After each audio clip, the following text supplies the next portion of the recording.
Naiz irratian, bigarren kafea.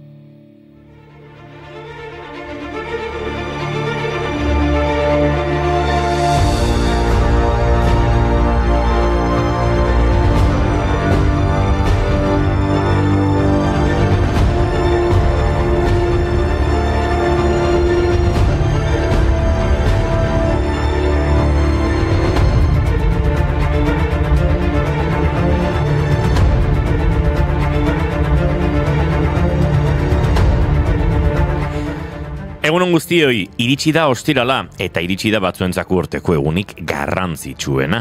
Katuaren mundu eguna. Guri txakurrak gehiago gustatzen zaizkigu, baina gure entzule batzuk katuzaleak izango dira ziur. Beraz, ospatu beharreko efemeridea iruditu zaigu. Antza denez, Galtzerdiak izeneko katu baten omenez hautatu zuten egun hau. Galtzerdiak Bill Clintonen katua zen. Presidentaren agerraldi publikoetan agertzen zen askotan eta horregatik ospea lortu zuen. Eta egun honen aitzakiarekin konturatu gara euskal musikan abesti askotan aipatzen direla katuak. Uste baino askoz gehiagotan. Maite Larburuk dio, katutik duzu asko, katetik gutxi. Mikel Urdangarinek katu baltzak izeneko abesti badu. Ruperrek dio, nork harrapatu du katua eta Olatz Salvadorrek. Doana munduaren kontrakarrean, imaginatu zaitut arnazkantuka, nire gorputz gainean erdikatuka, hasta muka jarraitu dut. Beraz, pentsatu dugu gaurko efemeriden eta katuen arteko loturak topatzen saiatuko garela. Adibidez, gaurko egunez jaio zen Kurt Cobain, Nirvana taldeko abeslaria, musikagilea eta gitarra jotzailea. Berak ez omen zuen ospetsu izan nahi, baina grunge taldeak segulako arrakasta lortu zuen bere kalterako. Antza denez Kurt Cobainek asko maite zituen katuak. Esaten zuen asko gustatzen zitzaiola katuen jarrera. Munduak bost axola dielako, eta badago argazki oso ospetsu bat Cobain eta bere katu kuispena. Beste katu bat ere baumen zuen, Espina Bifida izenekoa. Abeslari gisa ona zen bai, baina izena jartzen zein beste. Esango nuke.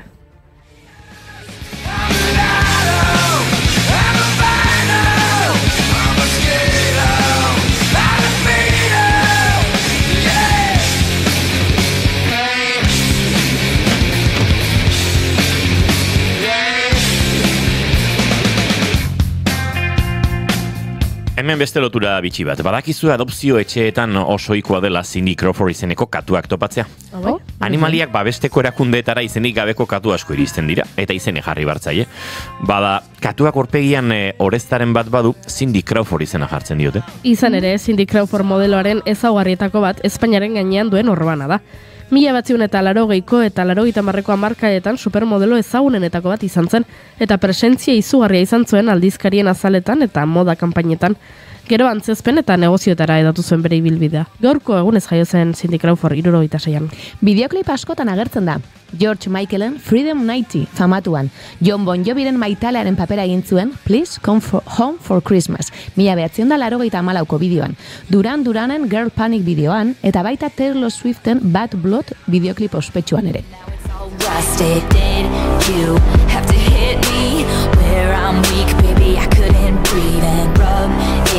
In so deep, salt in the wind like you're laughing right at me.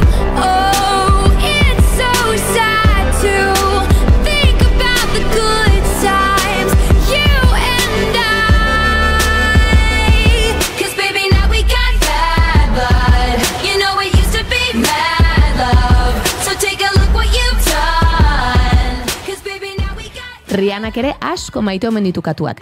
Elkarrizketa batean kontatu zuen, txikia zenean, bere kaleko katakume guztiak eramaten zituela etxera, eta ile egokitzailearekin garbitzen zituela. Urrengo goizean bere amak katuak etxetik botatzen zituen arte. Rihanna gaixoa.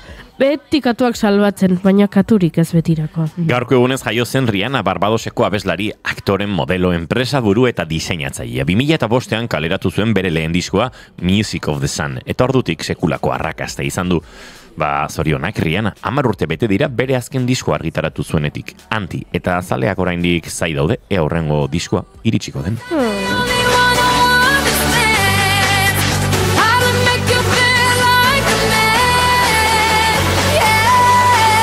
want you to make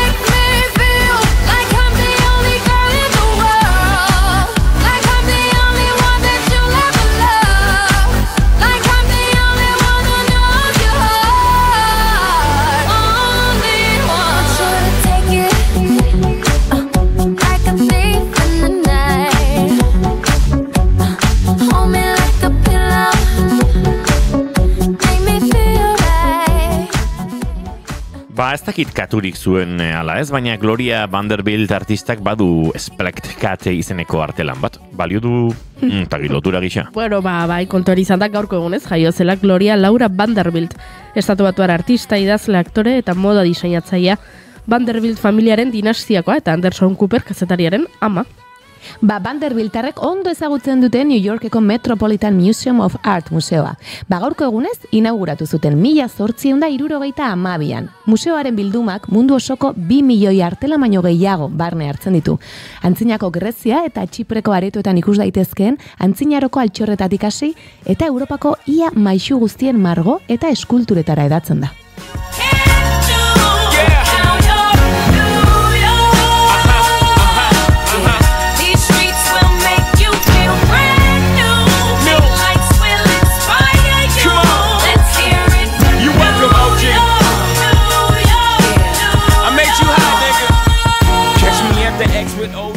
Batzuk iriki eta besteak itxi. Otsaiako gehi izan da ezin genuen aipatu gabe utzi. Gaurko egunez 2003an Espainiako Auzitegi Nazionalak Euskaldunon egunkaria ixteko agindua eman zuen eta haren zati zela argudiatuz. 10 lagun atxilotu zituzten, 5 eguneko inkomunikazioaren ostean 6 espetxera bidali zituen Juan del Olmo epaileak eta 4 aske geratu ziren. Otsaiaren 21 kalean zen egunero egunkariaren lehen alea. Bezperako itxieraren inguruko monografikoa izan zen eta ale guztiak saldu ziren. Euskal gizarteak ere azkar erantzun zuen. Otsaiaren 22an kontseiluak deituta Donostian sekula egin den manifestaziorik handienetariko bat egin zen. Baina gauzak zer dien, kontuak etzaizkitateatzen onge.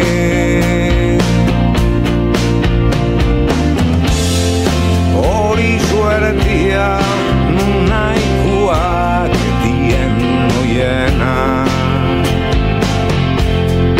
Sasi guztien gainetikan dabiltza egan.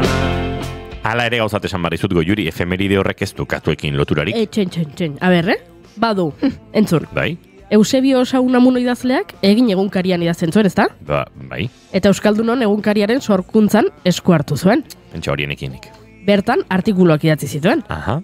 Baina artikulu hori ez gain, liburuak ere idatzi zituen. Eta liburu horietako batek, Katua izena du. Opa! Eta lotura, ez? Bai. Bueno, landua izan daiteke inogoz esango dugu. Bastante landua, ez? Bai, onartuko diogu, ez? Katuek 7 bizitza omen dituzte. Eta Euskal Herriko kazetaritzak, ere bai, egunkariaren itxiera, gararne espolioa, oztopoak jartzen dizkigute bai. Baina guk, aurrera jarraituko dugu beti. Hori lotura, hor zegoen lotura.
Eta muganek abesten duen moduan aurrera jarraitzeko gonbidatuak behar ditugu. Lehenengoa Josune Belez de Mendizabal izango da. Inauteriak 3, martxoak 3, memoria historikoa denetarik landuko dugu berarekin. Eta doktrinamendua egitera gatoz, kafearen onuren inguruko ikerketa bat egin dute eta horri buruz arituko gara. Bigarren kafea izena du saioak eta kafeinaren aldarrikapena egingo dugu. Entzun dut atzo izan zenutela azkenean garai Viktoriarreko estetika toksikoari buruz hitz egin, ezta? begira, gaur gustura entzungo dugu ere. Eta noski ostiralero bezala, astebururako arte eszenikoen agenda prestatu du Oianak. Bai jauna, eta Naiara Beistegirekin hartuko dugu kafe hutsa. Arte eszenikoetan atretzoa egiten du, jantziak eta nazioartean sekulako ihartzona du. Entzuleok, otsaiak 20 ditu gaur eta ostirala da ongi etorri guztioi bigarren kafera, naiz irratian zarete.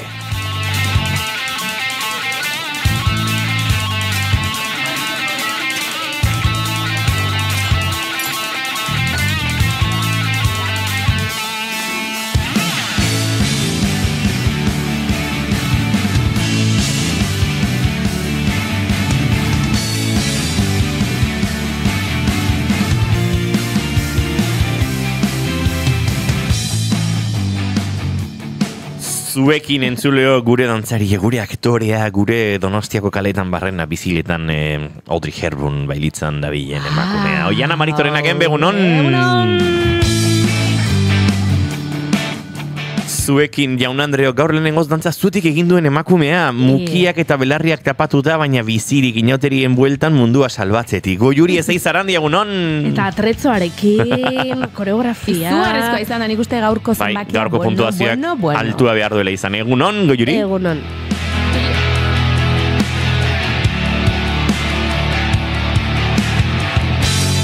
Eta izketan ari zaizuena Iñigo Asensio Elurbide, gaur bigarren kafeak 1133 du, bai, bat, 3. Beti kapikua dago, ezta? Bai. Palindromoa hitza ez? Bai, kapikua. Otsaiak ez da kapikua. Ez da kapikua. Kapikua da. Bai. Badakit, bai. Oso ondo Iñigo. Oepa, egunon, Igual oporra behar ditu Iñigo. Otsaiak 20 ditu gaur, guiru, goizak 10 eta 21 minutu. Eta pres garela horrengo bi horretan, zuekin bat egiteko entzuleok, kapikua ez den irratsaio honetan. 1133. Baina, sentsazio termikoa hartzen diozue. Ez.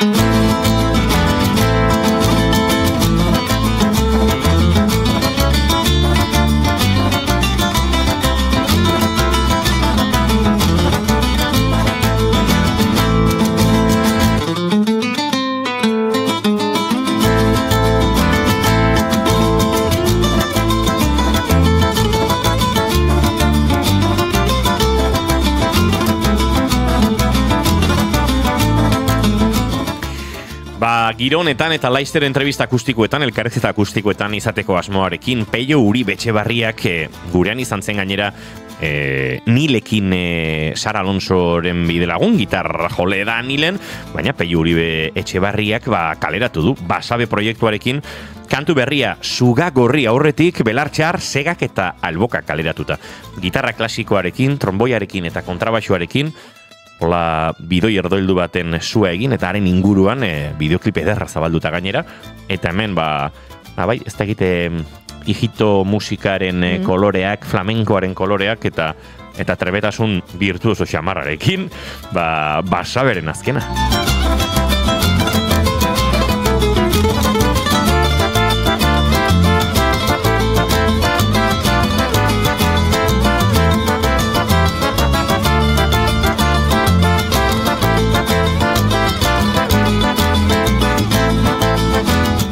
Tira, maite dutekin aurrera egiteko moduan izango gara segituan, Oiana Maritorenak enberiolatik batek eman dio kalondoan, eta dio, beste norbait hasi da dadila.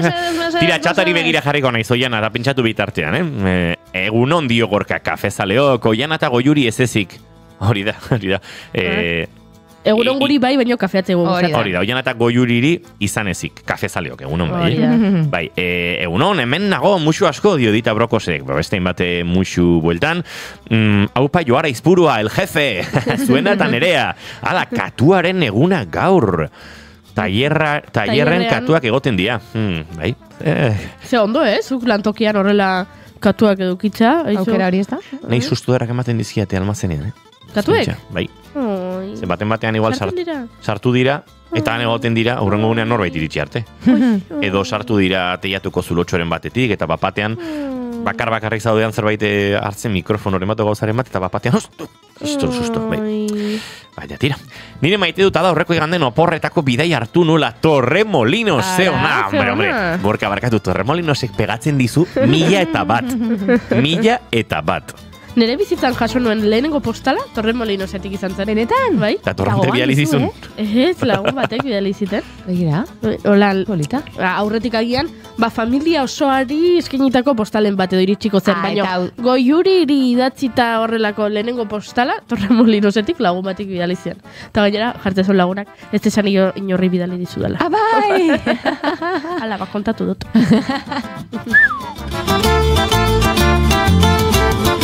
Asteburun zer, gaur herriartekoa, biharte iganden urolako trenaren inguruko ekintzak eta erdi maratoi bat, eta nire lehenengo asteburua lo egiten nire etxean, bakarrik ze ona. Matxo maitia zen baduza.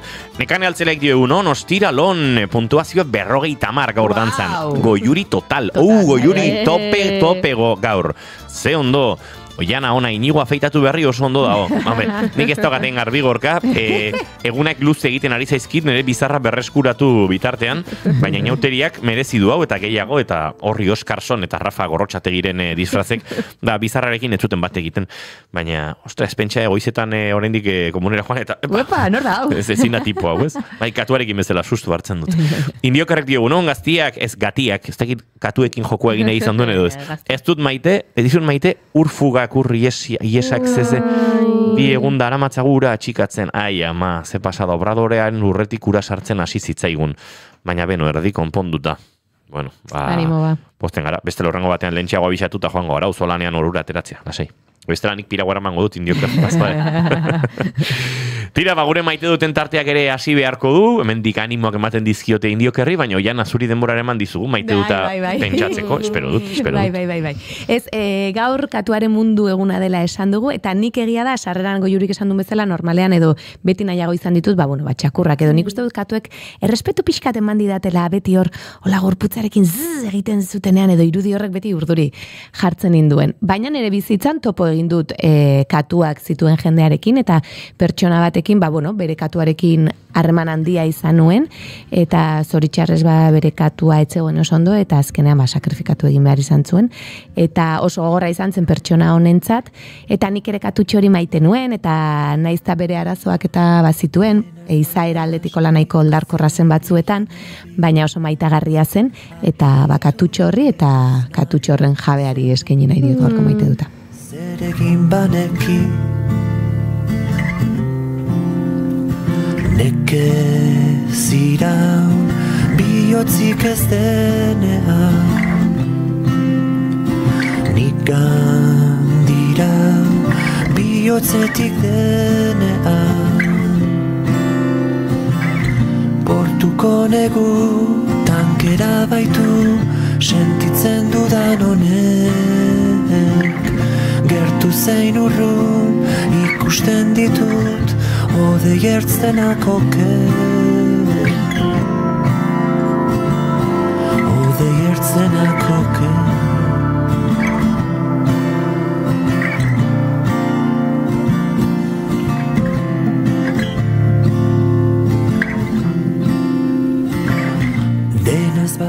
Ederra Gartxot onzain letonak kaleratu duen disko berriaren portuko negu kantu hau, denak dira esan ederrak, oso disko ederra da, nik dagoeneko Gartxoti biniloa eskatu diot, Laister gure elkarrezketa akustikora etorriko da, eta nire txeko kolekzioan bizirik gaude disko hau, uste dute ezinbesteko lana dela, eta oso vinilo disko egokia hori ere bai.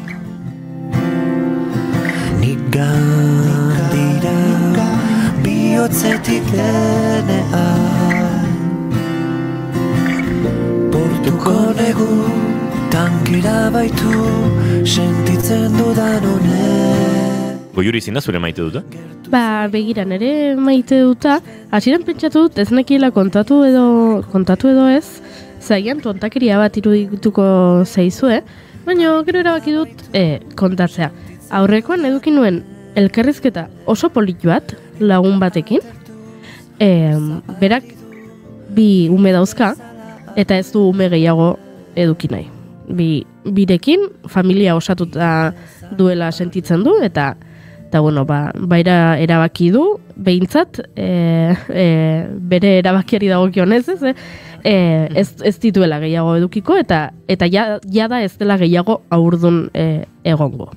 Eta nik pertsona hau ezagutzen dut oso txikitatik, eta noiz edo noiz gure bizitzan zehar, etorkizunarekin amesten duzunean, erdi brometan, agian 12 urte dituzunean, komentatzen genuen, egunen batean, guk txikitan elkar ezagutu genuen bezala, gure etorkizuneko umeek ere, umeak elkarrekin joango zirela eskolara, eta gu ere egunen batean elkarrekin egongo ginela haurdun, eta ikasgela berean egongo zirela gure alabak edo semeak edo dena delakoa. Baina, berak erabaki du, ez dela berriro haurdun egongo, eta ni oraindik ez naiz ama. Egunen batean izatea espero dut, baina oraindik ez naiz ama. Eta orduan konturatu ginen, txikitatik aipatzen genuen etorkizun hipotetiko hori ez dela gertatuko.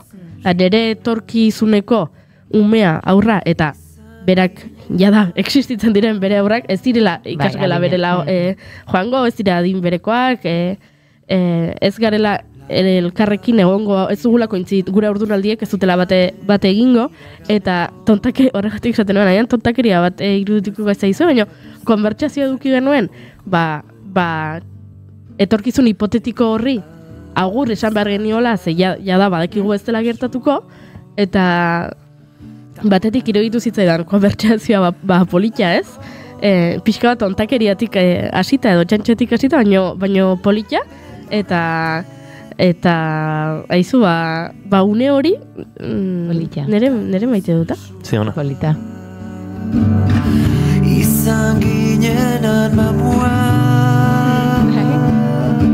Eta zegoki gartxoten lagun eta asun kantu honen hitza. Oso hitz edarrak ditu diskonek eta entzungo duzu entzuleok gurera horbiltzen denean, baina tira tarteka ere aletzen joango gara. Oso txeko sentitzen dugun lan hau, izatez, bizirik gaude diskonetan Amaia Mirandak egin ditu ekoizle lanak, Garazi Esnaola izan da pianista, Carlos Arantzegi izan da perkusioko gauzatxoak eta grabatu dituena, eta pianoak hemen gure estudioan grabatu dituzte, Bigarren Kafearen Off-Bear zaharrak grabatu zuen, azken gauzetako izango da.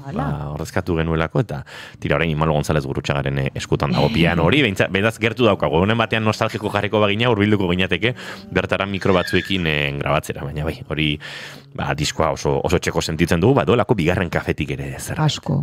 Bai.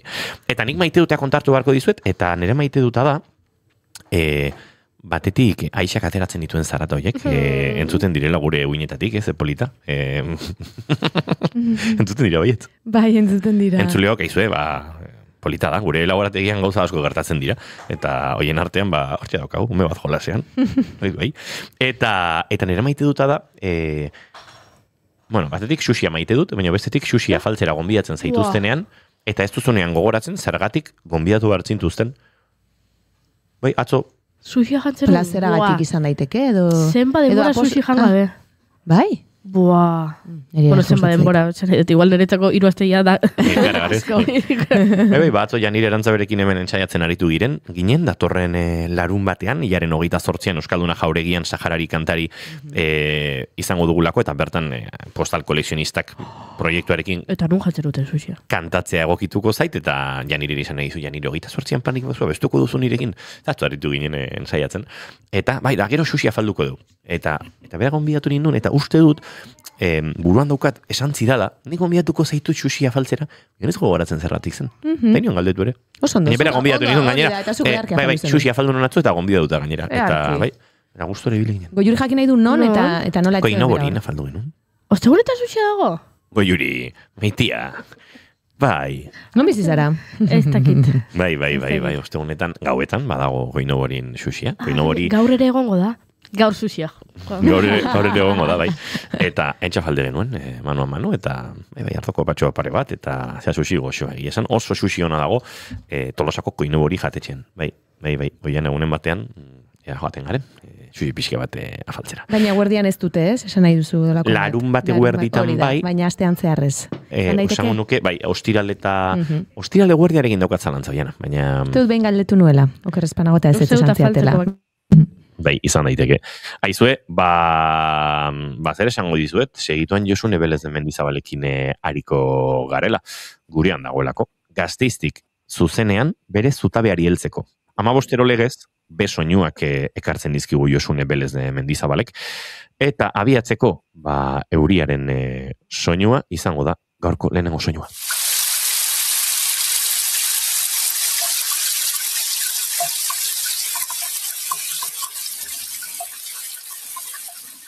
Din dan,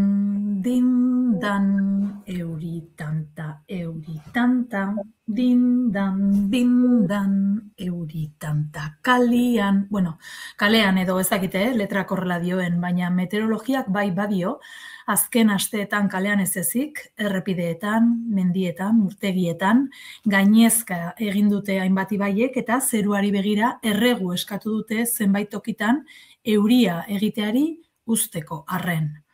Bitartean, zenbait hirietako inauterietako kalejirak zalantzan aritu ziren asteburuan atera edo ez. Marigorringo, bihar seguraldi egingo. Gasteizko 29 konpartsek pasaden larun batean premiazko bilkura egin zuten, eta erabaki zuten baietz, aterako zirela, pontxoa jarrita, pontxoa edo xira, edo xiri, edo Alexa, euria eten, Alexa, euria eten, txubaskeroarekin. Bai, hori da, txubaskeroa jantzi eta dantzan atera ziren 7.000 lagun 2 orduko kalejiran.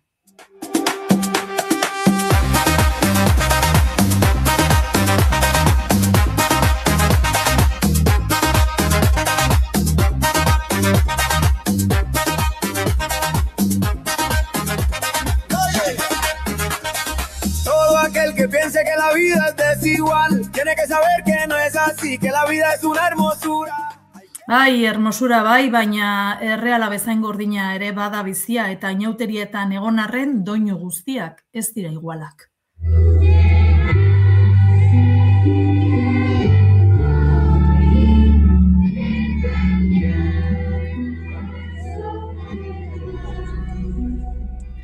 Gazteizko musika eskolen abes batzen eta euren umeen ahotsak dira hauek. Adeupore karnaval Oksitaniako kanta herrikoiaren eskutik dator aurtengo martxoak 3ko urte hurrena. Prentsatik eta komunikaziotik nola landu zen, martxoaren 3ko sarraskia, eta pizka bat guztion artean ere, konpartitze hori egitea gaur, eta datozen egunetan, martxoaren 31 arte ikusteko aukera izango dugu, orduan, aurrea zebat ikusi dezakegu, azalpen gutxi batzuk ere egingo ditugu, eta besterik gabe hasiko gara hemengo azalpenarekin igual, Txema. Komunikazioa eta memoria, prentsa eta sarraskia, begirada kritikoa. Erakusketa da, bai, erakusketa antolatu dute besteak beste martxoak 3ko elkarteak eta Txema Ramírez de la Piztina kazetariak Ignacio Aldekoa kulturretxean. Aurten sarraskitik 50 urte betetzen direla. Antolatutako mahai inguruetan, orduko asanbleatan aritutako langileak hizlari izango dira. Rosi Inigo, Areitio fabrikakoa, Talleres Belaskon aritzen zen Arturo Valdelolmo eta Forjas Alavesaseko Txato Zubiez. Garai hartako komunikabidetan kazetari izan ziren zenbait lankide ere arituko dira mende erdiko prentsari begirada sakona eskainiz. Jose Antonio Abasolo, Javier Arteta, Amparo Laseras, Txusi Parragirre.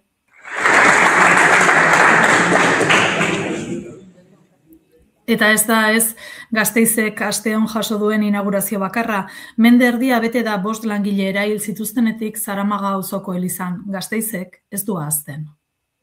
Eta 100 zauritu.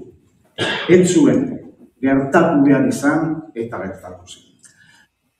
Ismael Díaz de Mendibil kazetariaren ahotsa da entzun duguna Radio Vitoriak ekoiztutako podcasten aurkezpenean pasaden asteartean eraiketa eta sarraskia bizi izan zuten 30 pertsonen testigantzak jaso ditu 80 urte bete dituen Arabako irratiak.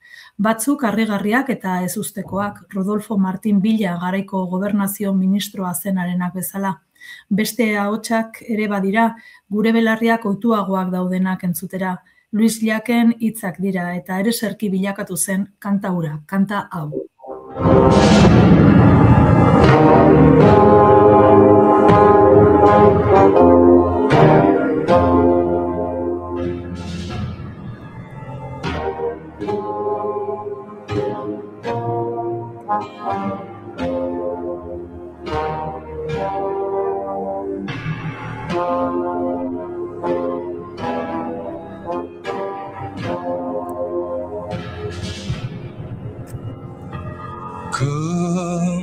Campanadas amor.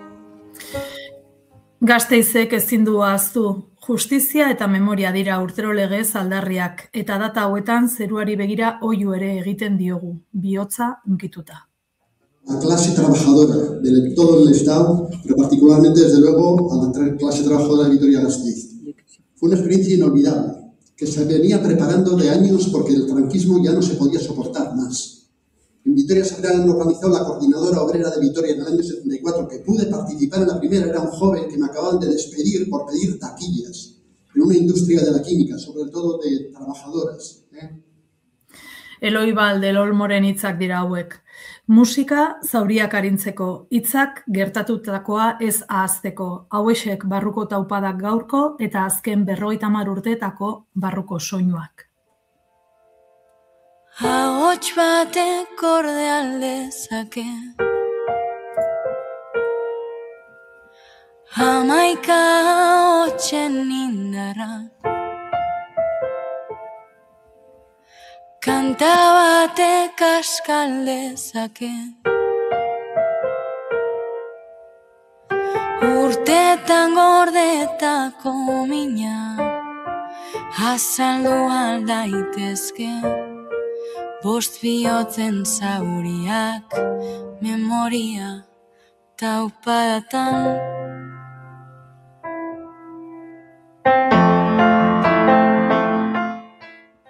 Josune Belez de Mendizabal, Gasteiztik be soinuak gurean bigarren kafean, plazar bat, bi aste barru ikusiko dugu elkar, Josune. Bai, Idoia Azurmendiren musikarekin eta Karmele Jaioren hitzekin agurtzen zaituztet. Venga, urrengo 15 aldian, mentxe, entzungo diogu elkarri. Eskerrik asko. Agur. Bat.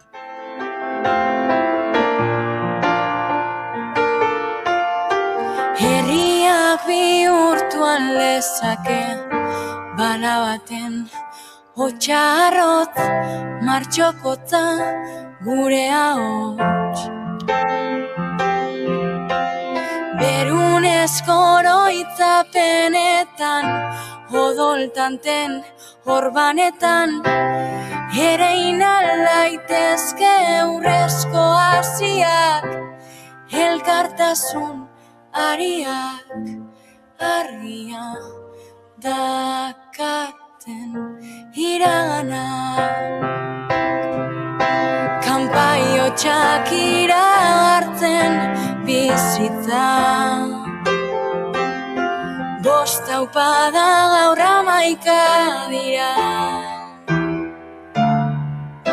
Martxoak 3-aren memorian, zauritik jaio dira amets berriak.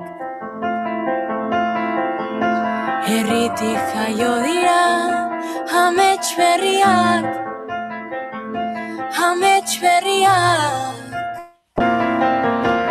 Hamaika esku baturik Gasteiz berri batean, burdin aurre bihurtuta. Bost kandela dardarka, elkartasuna zutan, bizirik aleta hormetan.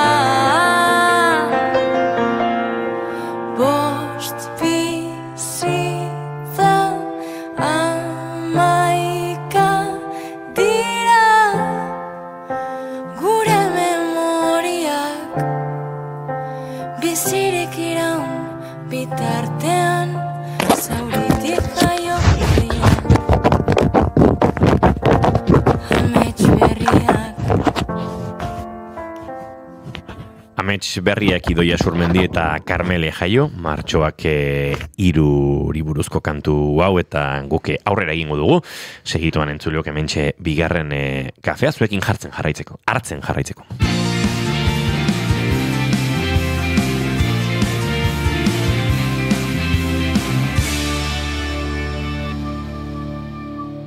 Emaiozu bigarren aukera bat egunari.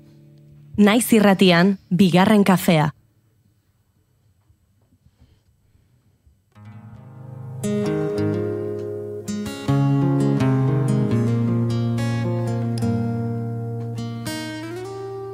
Esperantzari gabeko zenbait debekatu dezente, mila galduak eta inbeste gau bakarreko aterpe, askok laugarran begiradatik retirako dirutite, baskalosteko kafea bezainu saigosoa daukate, nik zurekiko dudana ere alako alitzateke,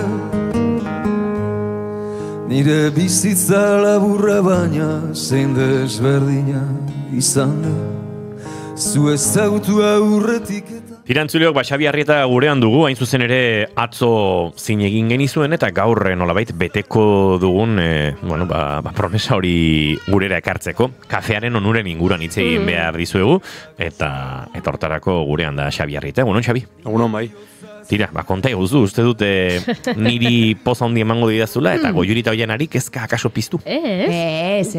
Guk ez dugu kaferik hartzen, baina gu ez gara sarretzen kafeak onurak baditu. Ez, baino, dementziaren aurka oso ona baldin bada, eta zuek hartzen ez baduzue, igual hemendik urte pare batera, tururuku pixkateo gozarete. Pixka gehiago. Agian, egunen batean hasiko gara kafea kontsumitzen. Edo agian beste zerbait hartzen dugu eta horrek ere bere onurak ditu eta orduan ez digu hainbeste eragingo, ez? Hori egia da, bai. Oiuri, zuri behin esan zizun gure lankide batek, adin batekin probatuko zenuela zerbait, eta ez zenuen probatu. Ez, 29 urte egiten nituenean, zertzen? Lesbianismoa probatuko nuela. Bai, eta etzen gertatu. Eta jarraitzen dezu hetero trinkoaren paperean, Ze heteroa zaren, Ez da egia. Ez dela egia. Bueno, bai, esan nahi dut. Heteraza. Eragina dauka horrek... Kafean edo dementzian? Dementzian. Hombre, nik uste bizitzan... gauzak probatzeak beti laguntzen duela gure garunaren garapenean. Eta ziur, zuk Fariba Seijan ikaso egin izan bazenio, igual, hobeto. Astelenan hitz egingo dugu Fariba Seijanek egin berri duen Netflixeko telesail baten inguruan, eta kontuak. Baskalostera itzuli eta marmila. Baina tira, kafeaz hitz egin bar genuen, ze Oiana galdetzeko gogarekin geratu da. Baina hau galdetu ezaget, baina sekula probatu duzu kafea Goiuri hori bai? Ez. Ez, hori ere ez? Nik bai, ni probatu dut. Usaia, ez zait gustatzen. Eta kafea daukan, imaginatu, postreren bat edo. Bai, jatetxe batera noa, eta esaten dit zerbitzariak, ze gainera beti hor, saiatzen dira, tiramisua daukago, eta eske ez dait kafea gustatzen. Bueno, baina ez dauka, ia ez zaion nabaritzen kafe zaporea ekartzen dute, eta nik nabaritzen dudan bakarra kafea da. A ber, kafea gustoko ez baduzu, nabaritzen duzu kafea baita, bai, oso tei zapore usain egitura nabarmena dauka. Noiz baita hartu dut, norbaiten katilutik, pixka bat, eta ez. Eta kafe bat eskatu, niretzako kafe bat, osorik, sekula. Tira, Xabi, kafeaz hitz egitera etorri zara, eta hemen uste dut entzulego, nolabait, heterogenoa daukagula. Behintzat mailean, entzulen artean, ez dakit, nik uste bigarren kafea entzuten duen gehiengoa kafezalea dela. Edo hori pentsatu nahi dut. Hurrengo egemean esango diegu mesedez galdetzeko hori ere. Esaten dugu, gero eta gehiago zarete entzuleok, eta zoregarria da, deitzen dizuetenean zuen entzute kultura edo itura horiek galdetzen, eta esaten duzuenean guk naiz irratia entzuten dugu, edo guk bigarren kafea, edo guk musikaria, edo guk punpairez entzuten dugu, esango diegu galdetzeko kafezaleak zareten ala ez, hori ere informazio hori ere nahi dugu. Xabi, zurea da mikrofona, tira. Dela hemen ezkara isilduko. Eta beste egun bat itzen gabe. Hori da. Gaur kafea eta tean inguruan itzen goet. Zuk esan duzun bezala gaur egun ia askok behintzat kafea hartzen dugu. ni barruan sartzen naiz. Baina hor, goiuriekin sartzen naiz. Nik gehien bat edo ia beti unibertsitatean. Hortik kanpo, ja... Zure unibertsitateko kafe makina ez da intxarra? Gu kafeteria jotera. Kafeteria jote zate. Atxeden aldiak eta motzagok izateko eta aire hartzeko. Claro, nik arazo bat izaten dut, han klase materakoan goizeko 8 klase maten dudala eta kafetegia itxida dagoela. Eta 8 lorden gutxiagotan makina dakarri geratzen zaitala. Baina makina izateko ez da guain gaizki, bai. Eta kafetegikoa kafetegi izateko ez da guain hundu. Den esaten hasi da. Baina tira. Jarraitu Xabi, mesedez. Bez, ni joan esatea, ikerketa honek, eragindula o azaleratu du emaitza bat, nola eragiten duen kafeak eta teak, eta zenbateraino hartzezunezkeo, osasuna eta dementzian arriskua handiagoa edo txikiagoa aldula izan.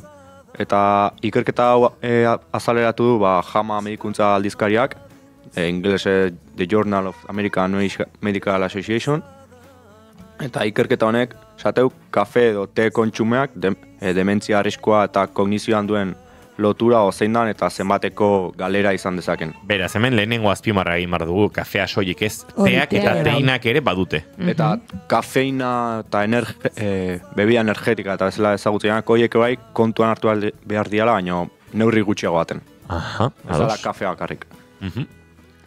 Eta bueno, parte hartzaile kopurua 130.000 goratik izan da, oza ez dala pare bat pertsona hartu eta ikerketa bat egin. Ikerketa AEB-en egin da, eta bi azterlan modutan izan da, bi zatitan banatua. Lehenengo zatian atea dute emaitza bat, eta emaitza horren ondorioz, bigarrengo ikerketa edo bigarrengo saio hori baldintzatu onda.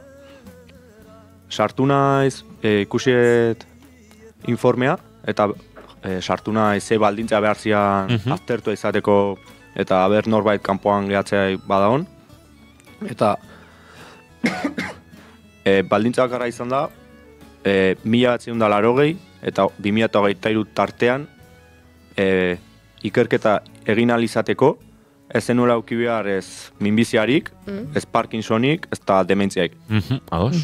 Hor, gero ja behin prozesuan sartuta, gaixotasun bat azaleratze bat zaizu edo, hor ja prozesua egin behar diozu.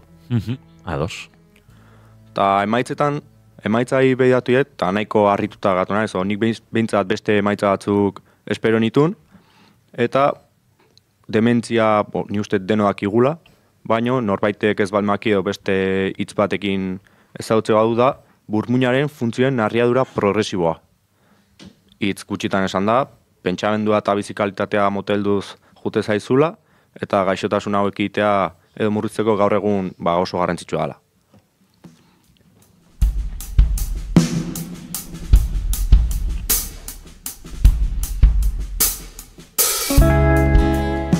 Eta zein izan dira ikerketan aurkikuntzak? Egia esan nahiko interesgarriak eta bizimoduan zure egoera edo aldatu dezaketenak lotura zuzena dutenak, ez? Eta lehenenik eta behin, azpimarratu nahi dut, kafeina duten kafean kontsumo handiagoa dutene, lehen esan duten ez, kafea arrunta, ez hor hartzen dira makinakoa, kafe hutsa, hor nahi sartu, hor ena izan haiditua. Eta hori lotzen da, dementzia arrisku txikiagoakin. Gerozta kafe normalagoa, esan daiteke hartu, dementzia arrisku txikiagoa duzu. Ados, beraz, eragin kalitate handiagoko eragina sortzen du, kalitatezko kafeak. Bai, baina gero hor, azpimarratzen dute, gerozta kafe gehiago hartu, kantitatea handiagoa izan, ez dela gerozta hobegoa. Sartzen diala hori da, hortik aurrera ja, nolabait hobekuntza kurba txapaldu egiten da, eta ez du eraginik, eta gainera sorditzake kontrako ondorioak, eta hori da. Hor, 6 kafe hartu segunero ez dela izango immortal, eta itxiko zela. Zuetzara sartu, ez zarelako añaditua, ni ere ez, baina hor, nik ere ikerketa begiratu nuelako, bada datu garrantzitsu bat, eta kafea osasuntxu izateko, kafeak izan bar duela naturala eta ez torrefaktua. Eta gurean ez daukagu ikaragarrizko kultura torrefaktua edateko, baina egoten da. Portzentaje txiki batean ematen diolako alako lodiera kafeari eta kremosidade puntu bat. eta aldiz Euskal Herritik, Euskal Herriko txoko batzuetan ere torrefaktoa konsumitzen da, Bizkaiko inguru batzuetan torrefakto desente, Herriberako inguru batzuetan ere, bai? Madrid inguruan ikaragarri torrefakto pila konsumitzen da. Garai batean azukrez inguratzen zelako alea, horrek asko merketzen zuelako, baina kafe errea ari zara, kafe errea ez, azukre errea ari zara edaten, kafe horri itxatxita, eta hori bai da kaltegarria, beraz, kafe naturala, eta askotan zaila izaten da, ez palimazara oso aditua hori antzematen, baina usainean kafezaleok segituen ikusten dugu torrefaktoa den ala ez den. Ez, kafetegi batean eskatu zakezu, taberna batean eskatu zakezu? Egin dezakezu, taberna horretara ez itzuli torrefaktoa olima daukate. Baina ezin duzu normalean kafetegiak ez du izaten aukeran. Ze kafetegi batek aukeran kafeak baldin baditu, denak naturalak izango dira, eta jatorri ezberdinetakoak, baina ez du torrefaktorik izango.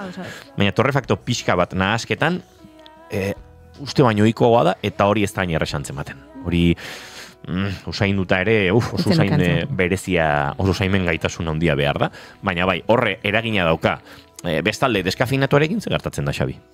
Bai, kafeina hartzeagatik, onura gehiago edukitzeak, kafe iskafeinatua hartzeakin ez du esan nahi, dementzia arriskua txikitzean eta kognizio hobea ukitzezunik, ez? Eta hortik, ondorioztatu daiteke, kafeinan presentzia on hoi edo boost edo esatean maksimizazio hoi. Hori da, beraz, kafe deskafeinatu hartzen zutenen artean ez da ikusi eragin zuzenik dementzia saiesteko edo garun osasun hori bermatzeko, ados?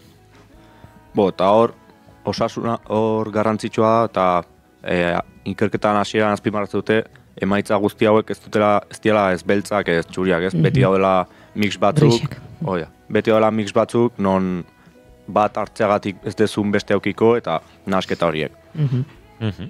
Eta gero bai, emaitzetako azkenekoa izan da, ikerketa honek ez dula bakarrik dementzia kasua aztertu, kognizioan funtzioa bai aztertu zula, bai parte hartzaileek duten pertzepzioan eta baita emaitzak esatutena, eta objetiboki telefono bidezko testekin neurtutako gaitasunak bai neurtu dituzte, eta ondorioztatute kafeina edotea kontsumitzen duten horiek, joera izan dutela kognitibo hobeto izateko maila txikian kontsumitzen zutenekin aldeauta.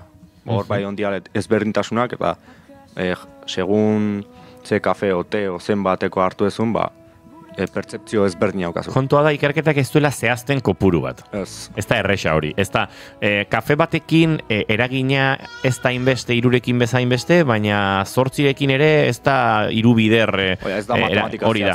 Ez dute oso garbi hor da biltza, ez? Iru kafeen bueltan. Irutik gora ja gehiagizko bezala. Gehiagizkote den, eta batez ere, nolabait onura kognitibo hori horiak galtzen hasten dela, eta hortik aurrera, galtzen ez dela zuzenki proportzionala. Horazten daia, nolabait kurba hori txapaltzen esan da bezala, eta hortik aurrera ja, ez dago onura gehigarririk, eta gainera kaltegarri izan daiteke. Ados, goza batzuk argitzen ari gara. 2 edo 3 kafe, baina gero horre, badago, kafea eta tearen arteko talka hori, zueko jana, goiuri teare ez duzu hartzen. Oianak bai? Nik noizean behin zerbait hartzen dut, baina ez bereziki. Eta nik onartu behar du, nik kafea probatu dut. Eta 2 herrialdetan probatu nuen bertako kafea, Kolonbian eta Etiopian, eta esan beharra daukat bertako kafea izugarri gustatu zitzaiela. Ara? Ez dakit, esperientzia oso naturala zen, Etiopian egin zidaten, familia batean... Etiopian esan duzu? Bai. Kolonbian ulertu izut? Bietan. Ados. Eta Etiopian izan zen oso erritual berezi. Nik egin nuen horrelako bat, eta forendik txundituta jarretzen dut. Eta orduan nik hori probatu dut, eta horre esan nun, zegoxua hau. Hori, egia da, onartzen dut, gustuko izan nuela. Eta Kolonbiako ere beste ezberdina izan zen, baina hori ere gustatu zitzaidan. Kolonbian noiz egon zinen? Espaldi? Bai. Batzuk pasadia, bai. Kuriosidagatik. Ez dut gogoan ja. Baina hemen gero ez nahu erakartzen hor lagian ere, ez dakiz zergatik, baina... Pixka ritual... Bai. Erritu, ez dakit, eta kulturarekiko lotura hori galdu egiten delako. Bai, izan daiteke. Niri, Etiopian... zu txiki bat egin zuten ikatzarekin eta antxe pixka sigortu zuten kafea eta gero hori txikitu. zoragarria zen. 3 aldiz egiten zuten pasa batetik bestera, ni gaina oso familia xume batean egin nuen, bertan ezagutu nuen mutil baten etxean, bera eta bere amarekin, hola etxe, bai oso berezia izan zen, ikuste guztiak ere zer egiten dula, lekuak, giroak, horrelako maitasunarekin egiteak, eta bai, oso berezi. Bai. Zeona, Xabi Arreta, zu agurtu horretik, badituzu gomendio pare bat guri emateko, eta beraz, labur eta nolabait hau borobiltzeko, konta iguzu zein lirateken ikerketa ontatik edo ateratako gomendioiek. Lehenik eta behin, lehena aipatu etena, bez? Neurri moderatu batean hartzea ez, motibatzeko eta hartu 6 katiluka da egunean, hor ja gero beste osasun arazo batzuk azaldu eratuko ez ezkizula. Gero bai, zuk esan dezun bezala, tea bai kontuan hartu behar dela, eta tean kasuan bat edo 2 katiluka da egunean, hor gero bai kombinatu badezu kafeakin, ez diala independenteak, biak batea joaztila, eta neurri handiagoak kafea utxa edo hartzea zu kontuan hartzeko, eta neurriak zaintzeko, eta gehiezko kafeina kontsumoak bestelako efektu kaltegarik sortzeitula, eta memoria galtzea eta baino okerragoak aldiala izan, bihotzeko arazoak adibidez. Bueno, gorputza entzun eta sentitu, eta norberak ere uste dut kafeinarekin bere tamainan nolabait topatzen duela, eta uste dut kafezale guztiok inoiz sentitu dugula, igual azken kafe hau sobra nuen, eta pixkate azeleratuta nabil hori, beraz, hortxe ipatu bezala, nolabait labur biltze aldera, Journal of the American Medical Association medikuntza aldizkariak, esan du, baieztatu du entzuleok, bigarren kafea hartzea, ona dela. 3. ere, har dezakezuela. Eta hortxe dagoela muga. Guk bagenekien saio hau sortu genuen momentuan. Xabi Arreta, mila esker. Eskerrik asko. Eta gu bagoaz aurrera, goizeko 11 dira, Lander Martínez dagoeneko estudio zentraletan prest daukagu, eta segituan azken ordukoari helduko diogu, ordua badugulako, dagoeneko preste gara. Lander Martínez, egunon? Egunon Inigo eta egunon entzuleak, gaur torturaren beste 8 biktima aitortu ditu Nafar gobernuak. Ebazpen hauekin 109 pertsona dira jada Nafarroan indarkeria politikoaren biktima bezala aitortutako pertsonak. Nafar gobernuaren errekonozimendu eta erreparazio batzordeak 8 aitortza berri eman ditu. Azken astean ostiral honetan jakinarazi dutenez. Nafarroako torturatuen sareak eta egiari zorrek osatzen duten egiaren garaia dinamikak emandako ebazpenak positiboki baloratu ditu. Estatu indarkeriak Euskal Lurraldean izan duen eragina azaleratzeko baliagarriak direla azpimarratu dute. Horrela, Carlos Turunbai Andueza, Abelino González Fernández, Koldovika Mikel, Josu Rubio Mendiruze, Jon Castañares Larrea, Xavier Sueskulmuzas eta Jon Ziriza Murugarren batu dira zerrendara. Ebazpen hauekin 109 pertsona dira jada orain arte foru lege honen esparruan indarkeria politikoaren biktima bezala aitortutako pertsonak, egiari zor eta torturatuen sarearen datuen arabera. Egiaren garaia dinamikako kideek Nafarroan estatuaren indarkeria politikoa jasan duten pertsonak guztiak aitortza eskaerak aurkeztera animatu nahi izan dituzte, izapideak egiteko laguntza behar duten pertsonak guztiei laguntzeko prest daudela berretsiz. Bestalde, Sidenorreko presidenteak errekurtsoa aurkeztu du Auzitegi Nazionalean enpresak basaurin dituen instalazioetan polizia sartu izanagatik eta egindako miaketaren aurka, genozidioaren ustezko konplizitateagatik eta kontrabandoagatik irekitako auziaren barruan. Babes gabe senditzen dela dio. Sidenorreko presidente Jose Antonio Jainagak apelazio errekurtsoa aurkeztu du Auzitegi Nazionalean, otsailaren 10ean enpresak basaurin duen instalazioetako sarrera eta erregistroa baliogabetzeko eskatuz. Enpresak egun hartako erregistro bat izan ez dela esan zuen eta gertakaria informazio eskaera huts bat bezala izendatu zuen. Otsailaren 10ean Espainiako polizia Sidenorren basauriko egoitzara joan zen, Israeli altzairua saltzeagatik egindako ikerketari buruzko informazioa biltzera. Francisco de Jorge Auzitegi Nazionaleko epaileak urrian erabaki zuen Jose Antonio Jainaga ikertzea kontrabando delituagatik eta gizateriaren aurkako delitu batean konplizitateagatik, baimenik gabe Israel Military Industries konpainiari altzairuzko partidak saltzeagatik. Iazko azaroaren 12ean Jainagak eta enpresako beste bi zuzendarik ikertu gisa deklaratu zuten Auzitegi Nazionaleko lehenengo zenbakiko instrukzio epaitegi zentralean. Bere deklarazioan Jainagak ziurtatu zuen Auzitegi Nazionalean Sidenorrek ez zuela inolako irregulartasunik egin barkatu Israeli egindako altzairuaren salmentan. Izan ere, Sidenorrek ekoitzi eta Israelera esportatutako altzairua ez zegoen administrazioaren kontrol berezia behar zuten produktuen artean enpresa buruaren esanetan. Eta Israelekin lotuta NSN taldeak Israelen ondorengoak uko egin dio Euskal Herriko itzulian lehiatzeari. 2026ko itzuliko talde parte hartzaileak zehaztu dira, bertan 16 World Tour eta 6 Pro Teams taldek parte hartuko dute, tartean Euskaltel Euskadi, Ken Pharma eta Caja Rural. Jaiko Ayuik eta NSN Cycling Teamek azken hau Israel Premier Teken ondorengoak uko egin diote parte hartzeari. Bitaldeek euren plaza zeukaten ziurtatua World Tourreko kideak izateagatik, baina txirrindularitzaren nazioarteko batasunaren arau berri baten ondorioz, World Tour tardeek zenbat baldintzapean egutegiko probetarako gonbidapenari uko egiteko aukera dutenez, kategoria goreneko proba honetan izena ez ematea erabaki dute. NSN enpresak Israel Premier Teken tokia hartu du tropelean eta azken honek iaz egin bezala uko egin dio Euskal Herrian lehiatzeari, izan ere, bueltan bezala beste hainbat probetan ere boikoterako deiak izan zituzten. Suitzar ikurpean erregistratuta baldin badago ere, egituran Israelgo txirrindulariak mantendu eta fitxatu ditu taldea osatzeko, 9 ditu profesional taldeak eta arrobikoaren artean beste inork baino gehiago. Apirilaren 6ean Bilbon bai izango direnak ordea bigarren mailako 3 euskal taldeak izango dira. Izan ere, Euskaltel Euskadik, Caja Ruralek eta Ken Pharmak gonbidapena jaso dute, Burgos Cofidis eta Tudorrekin batera. Txirrindulariei dagokienez, oraindik hilabete eta erdi falta da eta askok ez dute bere egutegi osoa baieztatu, baina badira Euskal Errepidetan egongo direla konfirmatu duten hainbat. Besteak beste, Isaac del Toro, UAE, Jon Ayuso, Trek, Primoz Roglic, Red Bull, Paul Seixas, Decathlon, Tobias Jalan Johansen, Unox, Antonio Tiberi, Bahrain eta Euskal Herriko hainbat izar, Mikel Landa, Pello Bilbao, Igor Arrieta, Alex Aramburu eta Jon Izagirre. Goizeko 11:05 ditugu, ez dugu besterakorik aipatzeko Euskal Errepidetan, lasaitasuna uneotan seinalea bigarren kafeako lankidei itzultzen dizuegu.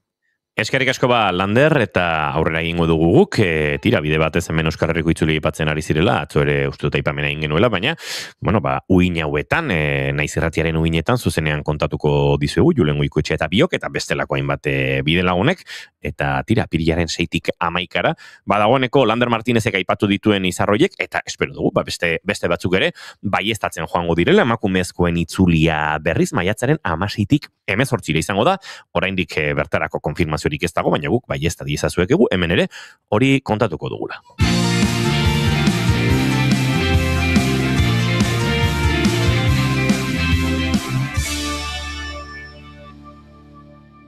Bigarrenak ez direlako beti okerragoak, bigarren kafea. Eta aurrera goaz entzuleok, eta aurrera goaz urrutira, nolabait esateko denboran behintzat iraganera egin behar dugulako, eta aro Victoriarreraino, bidaia, urrengoa.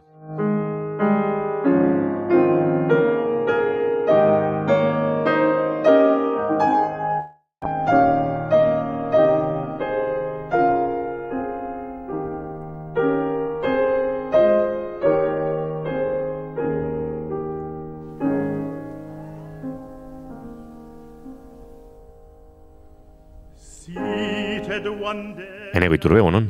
Egunon, bai. Zemuz gara? Ba, nahiko ondo, oso ondo, bai. Nahiko ondo, oso ondo.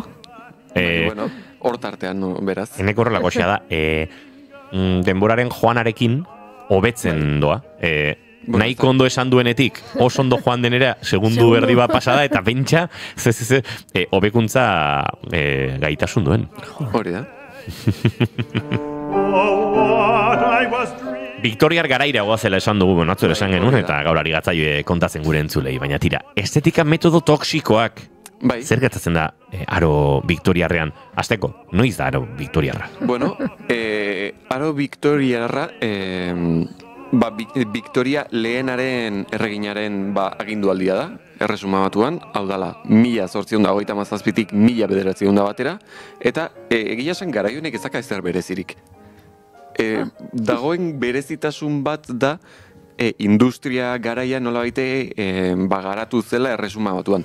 Baina hortik aurrera ez daka ezer berezirik, baina bai estetika bai daka gauza berezia, ze entzungo ditu dugun gauzak gaurkoan izango dira oso ez dakit nola esan, kuriosoak. Ados. Kuriosoak, ados. Bai, hori da. Eta baita, makillajeaz eta, beste estetikarako erabiltzen diren beste metodo ez ditzen dut, adibidez, bitxikeria da, Victoria lehenak, aipatu erreginak esaten zuela, makillajerik etzela erabili behar ze hori prostituten gauza bat zela. Aiba. Eta, hau bitxia iruditu zait, berak hori esan izana, eta gero, metodo toksiko hauek erabiltzera. Baina, lehenengoarekin hasiko gara, importazioa zaizue, eta lehenengoa da, amoniakoa eta beste produktu batzuk erabiltzea aurpegia txuritzeko. Asko gustatzen zait, historia nola aldatzen den, eta gaur ze lanak hartzen dituzten hainbat emakumek aurpegia ilunagoa edukitzeko adibidez, ez? Badaude spray bidez, ez? Jartzeko morenoago jartzeko, edo ohe batzuk, ez? Isa izpie, uba izpiekin, eta moreno jartzeko, eta hemen helburua zen txuriago. Bai, eta honek arrazoi bat badu ere. Ze, emategunez, garai haietan, aurpegia edo azala geroz eta txuriagoa izatea esan nahi zuen, geroz eta lan gutxiago egiten zenuela eguzki azpian ez, eta beraz esan nahi zuen goi klasekoa zinala edo goi mailakoa. Orduan, geroz eta ilunagoa, geroz eta, txiroagoa baita ere, ez? Txiroagoa, lan gehiago egiten duzu, eta horregatik antzet. Eta horregatik askok bilatzen zuten zuritasun hori, ze baita ikusten zen edertasunaren isla. Eta, hori da arrazoietako bat. Eta, aipatu dugu amoniakoa eta beste produktu batzuk erabiltzea aurpegia txuritzeko baino. Baina amoniakoazuk usaitzen duzunean ja hiltzeko gogoa ematen du. Bai, baina metodo guztiak horrela izango dira. Bai, ez da, ados. Presta zaitez entzuleok. Bai. Eta, honek zertan daza, gau osoan letxuga osto opioekin tapatzen duzu aurpegia, eta jaikitzerakoan, amoniakoa botatzen duzu, kutiz hori garbitzeko. Eta hau gainera liburu batean gomendatzen zuten, eta liburuaren izena da, gogoratzen nahi den liburu hau, ze, behin baino gehiotan aipatuko dugu, ze, honek nahiko gomendio mantetzen zituen, eta da, neska itxusiaren papera edo komuneko aholkuak. Ete, wow. SD Powersek idatzi zuen argitaratu zuen 1874an. Zoragarria, Zoragarria. Bai. Eta, karo, amoniakoak aurpegian botatzeak horrek, noski, inork ez zuen espero, baina ondorio nahiko kaltegarriak ekartzen dizu. Besteak beste tuberkulosia. Eta, karo, orduan, ikustez duen emakume guztiak, kasu honetan emakumeak bai, ze metodo gehiengoak zerrenda honetan emakumeak erabiltzen zituzen. Eta karo, ikusten zuten emakume guztiak ezulka hasten zirela odolarekin, eta baita hori ere pixkat erromantizatu egin zen, esaten zen ederra zenak eriotzera kondenatua zegoela bezala, eta orduan hori ere romantizatu egin zuten gizonezkoek, eta nahiko bitxia izan zen garai hortan. Ze esaten zen, hori, edertasuna eriotzaren parekoa zela. Eta orduan hasi ziren, amoniakoaren ordez, beste alternatiba batzuk bilatzen. Alternatibak ere ez ziren egia esan oso onak, ze adibidez erabiltzen zuten zink oksidoa, edo merkuriozko edo zianurozko kremak. Egia esan, ez zuten ondo funtzionatzen. Gaztelaniaz esaten den bezala, de Guatemala a Guatepeor. Bai, hori da. Bai, edo matame kamion bizkat. Ze eriotzaren jolas horretan oso gertu zuen. Bai, izango nuke. Pentsatu zianurozko krema bat, ahora sartzen balin bazaizu, akatu ingo zaitula. Bueno, agian zianuroko puru... Bueno, ez dakit. Ja, oskalo. Eneko txai gustatu lehenengo teknika, gehiago bauzkazu? Bai, bigarrena, beladona, begininiak handitzeko erabiltzea. Beladona, honek zertan datza, begietarako kolirio moduko bat, erabiltzea non, osagei nagusiena, beladona zen. Beladona da munduko landarerik pozointxuenetariko bat. Ez da keien erantzat. Jo, eta hori ere hartura bat da? Nik ez dut inoiz nire burua izpiluan begiratu eta pentsatu, begininiak handiagoak banitu, ederragoa izango nintzake. Garai honetan, begininiak handiak ikustea, bazen pixka bat, baita, estetika politorren barnean sartzezen, ezaugarrietako bat. Komplexu berriak sortuko dizkida zueneko, Duela ia bimendeko kontuak dira, igual, hor kontestu hortan utzi behar ditugu, zula zei. Lehen aipatu dugun liburua 150 urte inguru azka, gutxi gora bera. Hori da, bai. Ados. Bai, eta garbi geratu zaigu, nesketxuxaren papera edo komuneko aholku hauek ez direla, osea, kontra aholkuak direla. Baina gertatu zirela. Bai, hori da. Bueno, gaur Espainiak loditzeko, edo tazakila loditzeko, edo bestelako erabiltzen ditugu kolageno, eta azido hialuronikoak, eta bestelakoak, ez omen dira inkaltegarriak, auskalo, denborak eta historiak zer esaten duen.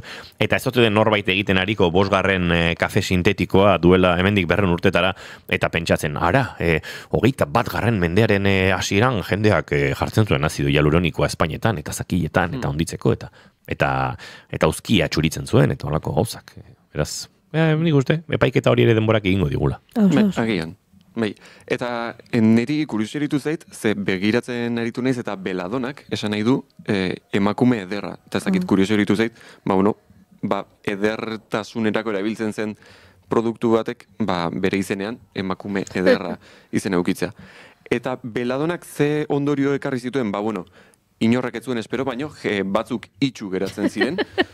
Eta gero baita atropina molekulak izeneko molekula batzuk, honek sistema nerviosoan kalteak ekartzen zituen, eta orduan kosta egiten zitzaien batzuiri txistua botatzeko, pixa egiteko, eta izerditzeko, zailtasunak izaten zituzten. Gero baita beste ondorio batzuk ziren aluzinazioak, takikardia, koma egoeran jartzea, edo baita kasu batzuetan heriotza. Eta orduan hasi ziren beste alternatiba batzuk bilatzen hemen ere, eta, alternatibak ez ziren hain txarrak esango dugu, baino bai ziren mingarriak, ze alternatiba horiek ziren limoia eta laranja zukua botatzea begietan. Limoia eta naranja zukua begietan? Bai, hori da. Tortura sistema bat edo? Agian, izan diteke, ez dakit. Bai, hori da. Baina hau ere etzen oso eraginkorra izan ze neiko mingarria zen. Esango nuke. Esango nuke. Bueno, 3. teknikara joango naiz. 3. teknika da ileak izkurtzeko tenazak erabiltzea. Tenazak dira pintza moduko batzuk, jardinetan eta belarramozeko erabiltzen direnak askotan. Eta hauek dira burdinezko tresna hauetan sutan berotzen zituzten, eta askotan zuzenean berotu berri zegoenean, emakumearen ilean jartzen zuten, ileak iskurtzeko. Ondoriak, ilea erregiten zen, karo, zu pentsatu burdinazko gauza bat jartze balin baduzu sutan, eta zuzenean buruan jartze balin baduzu, ilea noski erregingo da. Eta hau gaur egunera ekarri da, plantxekin ere pixka bat ilea horrela errez, baina kaltetzen da, ez? Erre bai. Erre bai. Erre bai batzutan. Hori pixkat egiten da. Kizkurtzeko baino ondulatzeko edo, ez? Kizkurtzeko, bai. Eta kontrako ere bai. Lixatzeko ere bai. Lixatzeko asko egia da. Pixkatola ilea lixo-lixozteko. Asko hobetu direla eta orain zeramikoak dira eta beroa. Beste teknologia batzuk dituzte eta iazutein beste erretzen. Sortu dira baita ere produktu asko bazuk ilean jartzen dituzunak bero gailua pasa aurretik eraginak txikioa izateko, edo kaltea txikioa izateko, baina oraindik gertatzen dira horrelakoak bai. Zu ikasi, antza denez. Baina alternatiba bazituzten, ez da? Bai, alternatibak beti, ez dakizu askotan bukatzen zuzen amoniakoan. Nik uste garai hortan ere askoz gehiago etzegoela, ez? Amoniako pato. Amoniako, ez dakiz erregin, amoniako erabiliko dugu. Amoniako erabiltzen hasi ziren, eta, honek ere, kalte ekarrizun ze ilea eta zala erretzen, eta erretzen ziren, eta arnasarazoak baita ekartzen zituen, honek. Bale. Nik alare, txerritenia izeneko txitxarearekin, horrekin pixka bat, ez dakit ataskatutan hau orain dijebi hau iruditzen zein. Bai, hau pixkan azkargarria da, orduan beraz, bat gozaltzen ari baldin badea, edo utzi entzuteaz, edo ez gozaldu. Gozaltzen, 11 eta 17 dira. Amaiketakoa jaten ari baldin bada, geroako utzi. Hori da. Eizu, 11etan gozaltzea, beratzen moduan, gauza derra. Bai, baina uste dut... Ez dela erreala, ez? Ez dela oso erreala, gure entzuleen artean oso uneko oso txiki bat egongo da orain gozaltzen. Garai batzutan, nola asteburutan lan egiten nuen, asteburuan asko, astegun nola buruzuri batzutan izaten nuen jaieguna, eta orduan, berandu xamar jaikin ekatuta, zedaramazu asteburu guztia desordutan, ez eize, Eta ordu hauetan usaldu izaten nuen. Ez zen aberatzen bizitza. Prekarioaren bizitza, baina amaiketan usaltzen zenuen aizu. Bueno, irratsaioa grabatuta geratzen da, agian norbaitari da entzuten otsaiaren 27 goizeko 7. Agian, bai. Hori egia da?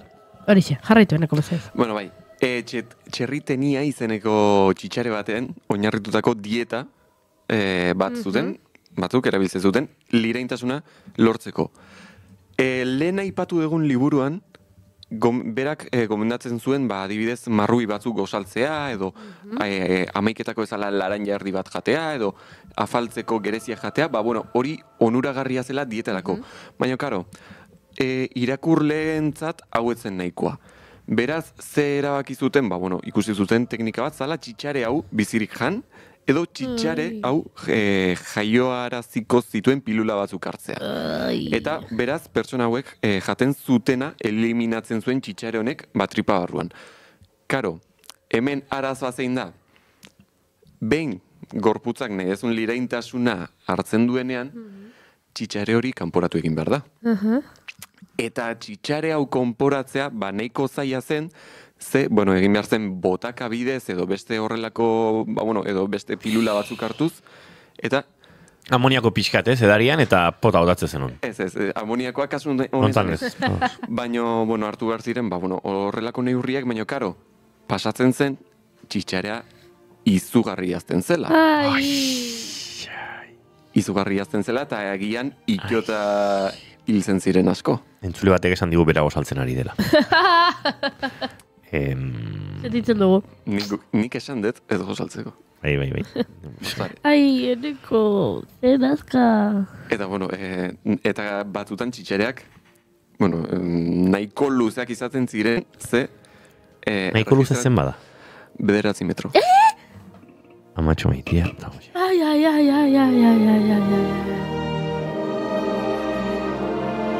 Otia, gorra hue. Ai. 9 metroko xixara da tazazu. Hori ez da, baina nola 9 metro, ez da xixare bat, da pitoi bat. Bai. Ez? Bale. Ez zai gustatu hau eneko, ez. Ez, nahaz urrengo bat bilatzen dugu. Bai. Bale, urrengoa agian, eske denak dira. Bale, ez zai gustatuko ez. Nolabait, uste dut, hau sobran dagoela, baina bada espada entzuleok. Ez egin hau. Ez inork egin horrelakorik. Hau, kontatzen ari gatzaizue, ulertzeko estetikaren inguruan, eta batez ere emakumearen estetikaren inguruan gizarteak sortu duen presio sistemiko horretan ze astakeria egin diren ulertzeko. Hau dut, ulertzen ari zinetera, baina bada espada. Uste dut arduratsua dela esatea. Hori da, gaur egungo ozenpika baino lehen ere, bazeudela horrelako gauza. Mierdak. A ber, arsenikoarekin, ze pasatzen da arsenikoarekin orain? Orain arsenikoaren listan sartzen gera, ze arsenikoa ere amoniako bezala askotan erabiltzen zen. Adibidez, bainatzeko. Haurezan, azaleko gaixotasunetatik babesteko, orduan erabaki zuten, batzuk ideia ona zela, arsenikoarekin bainatzea. Karo, honek ondorio txarrak ekartzen dituzte, arsenikoa da baita, oso kimiko pozointxua edo, da kimiko bat, oso txarra. Eta honek ze ekartzen zuen, guztiz aurkako azaleko gaixotasunetik babesteko erabiltzen zena, azaleko gaixotasunak ekartzen zituen, faringitisa eta azaleko eta biriketako minbizia, intoxikazio kronikoa eta beste hainbat gaixotasun. Eta gainera, begiratzen aritu naiz eta garai hartako aktore batek, Lola Montes izenekoak, berak liburu batzuk idatzi zituen, edertasunaren artea eta emakume baten bainuko sekretuak izenekoa, 2 liburu. Eta liburu horietan gomendatzen zuen teknika hau eta nahiko erabilia zen. Baina berak esaten zuen teknika hau kontrolatu egin behar zela. Ez zela gehiegi ere bainatu behar, ze bestela txarra zela. Baina baita esaten zuen maiztasunez egin behar zela, bestela gainontzean eriotza ekartzezakela. Beraz, hori, arsenikoa bainatzeko, neurri bat hartu behar zela. Izugarria iruditzen zait, kontatzen ari zaren guztia, baina lehen inogo izan duen bezala, hemen urte batzutara izugarria irudituko zaio guk egiten duguna, beraz. zalantzarik etzazula izan. Eta bai, hemen nahi alkortak idatzi du, sabeletik mundurak idatzi du, nahi izango dela, idazten ari dena. Eguzkitan txikitzen direlako begininiak handia izateak suposatzen zuen lanik ez egitea. Bale, azalaren kolorea bezala. Ze gauzake.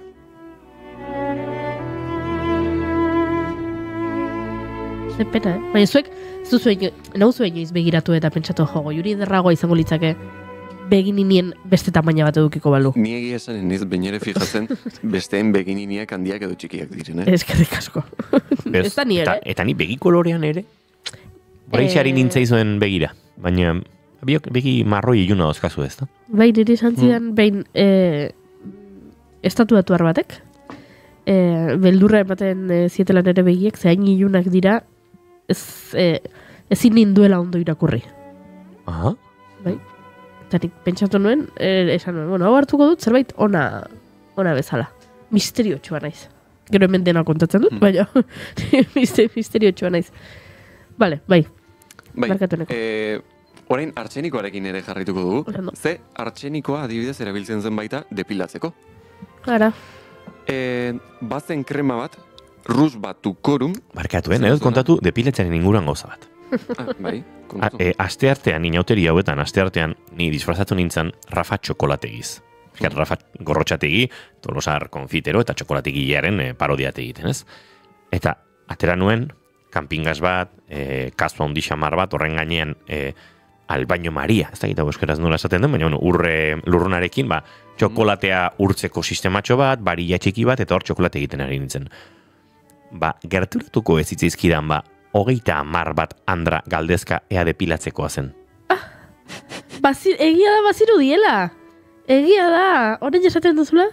Bai, nire imaginarioan etzen kabitzen, baina ulertzen dute nondik. Horren esaten duzula? Maria Bainu, dio Elujarrek dela. Maria Bainuan, bale. Maria Bainuan ari nintzen txokolatea egin nahian, eta ea depilatzeko zera ote zen. Baziru dien. Bai, bazen eukalako struktura bat. Pixkat estetika zentruko karrito banukelako. Bai, eta txuria zen, eta gero zori zinen bueltak ematen. Ados. Bai. Tira, azkeneko astakiri bat kontatuko dugu eta gordeko ditugu beste egun baterako, segure urrengo gonbidatu ere zaidago eta bestela atzeratu egingo dugu, baina nondik jarraituko dugu. Artxenikoarekin depilatzea. Hori da, hor moztu zaitu, barkatu. Bazen krema bat izena duena rus batu korum, eta hau honek artxenikoa zuen. Eta hau indiatik zetorren krema berezi bazen. Eta honek ze ondorio ekartze zituen, zauriak eta azalean alterazioak. Beraz, alternatiboa, aukera honen aurrean, lehen aipatu dugun liburuak, beste alternatiba bat proposatu zuen. Eta hau zen, zerrautxa erabiltza. Hau, ez zen toxikoa, baina bai izan zitegen kaltegarria. Eta bestela, esaten zuen, artxenikoa besterik gabe erabiltzea.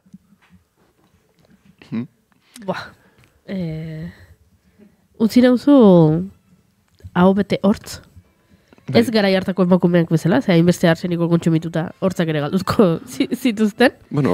Hortzena ere badago hemen zerbait. Hori beste egun baterako. Batorren astean kontatuko diogu entzule. Izugarria.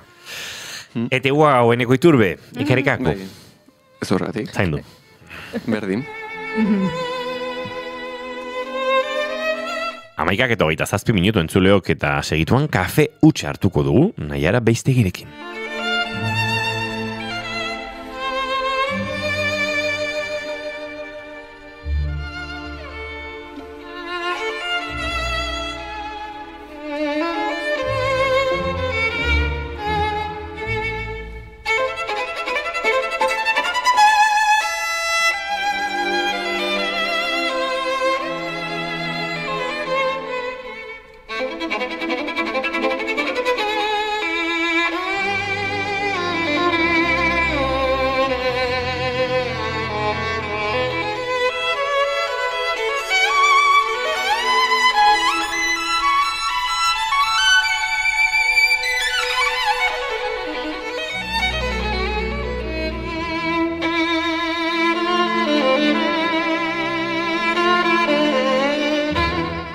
Goizeko 11:28 minutu, bagoaz aurrera entzuleok, bigarren kafean.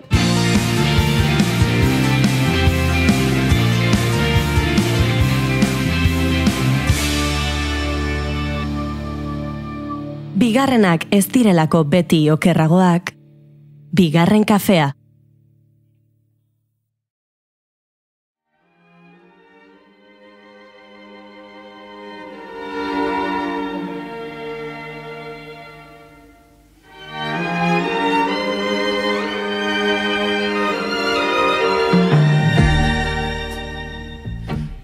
Naiara Beistegi, Bilbo.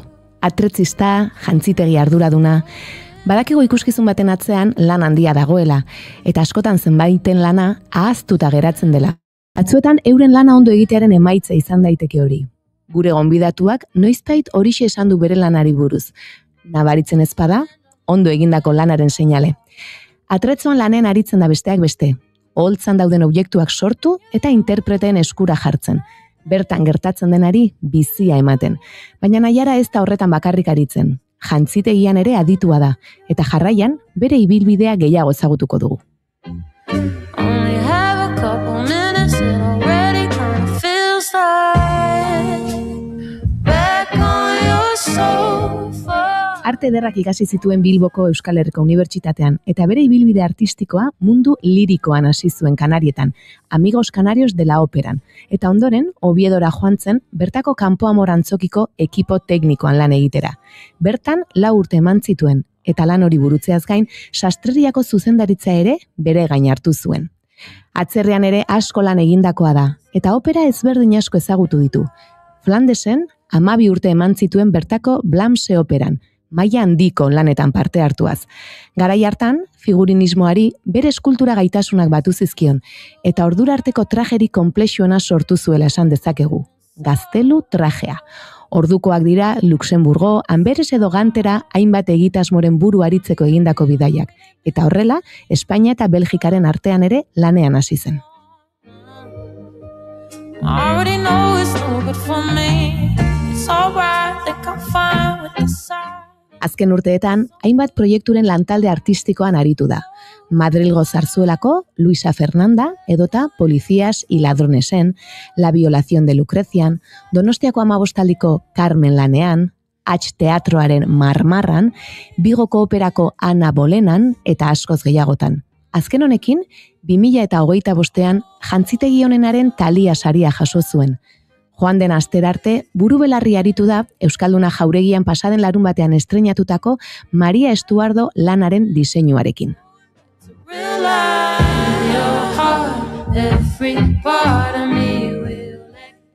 Eta estreinaldia pasata, lasaiago dagoela esan dezakegu, edo akaso hurrengo proiektuan buru-belarri arituko da, baina egin dut artean gurean izateko. Ongi etorri bigarren kafeko kafeutxera, Naiara Beistegi. Egunon eta ongi etorri, Naiara. Eskerrik asko, egunon. Tira, lehenik eta behin bi galdera egingo dizkizugu Goiurik, eta zuk bi horietako bat aukeratu behar duzu, erantzuteko. Gure, entrevistatu guzti egiten diogun galdera. Lehenengo galdera, etorriko balitz zinema zuzendari bat orain zuregana, eta esango balizu, zure bizitzari buruzko pelikula bate egingo dut, baina ezin dut kontatu jaio zinenetik orain artekoa, soilik kontatu ezaket etapa zehatz bat, ze etapa aukeratuko zenuke pelikula batean islatuta ikusteko. Zure bizitzako etapa bat, pelikula batean islatuta ikusteko. Hori lehenengo galdera, eta bigarren galdera motzagoa, ea nola gustatuko litzaizuken edo nola irudikatzen duzun zure funerala, zure hileta. Eta esan bezala bi galderetako bat erantzun behar duzu. Ez dakit, hiletari buruz ez dakit urte lehenengokoa aukeratuko dela. Eta lehenengokoa ez dakiz lan erantzun, zaitxik, ez dakiz lan aukeratu bakarrik zati bat. Ez nik askotan esan du nire bizitza dela pelikula baten modukoa.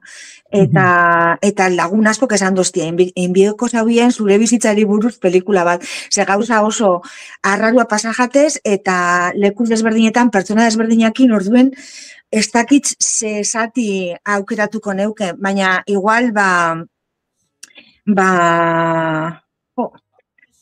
ez dakit Belgikako etapa hori, 12 urte horrek atretzuan buru-belarri egonitzenak eta inauen oso opera desberdinak eta niretako oso berezixak. Ze han beste ikuspuntu desberdin badau. Oso modernoak, ez dakiz lan esan, oso modernoak dira, orduen igual hor momentu oso barregarriak pasan ebasan, ez? Odolarekin, lan egiten pilo bat, eta atretzoaren inguruan oso momentu barregarri zapase dotez. Igual hori aukeratuko neuke.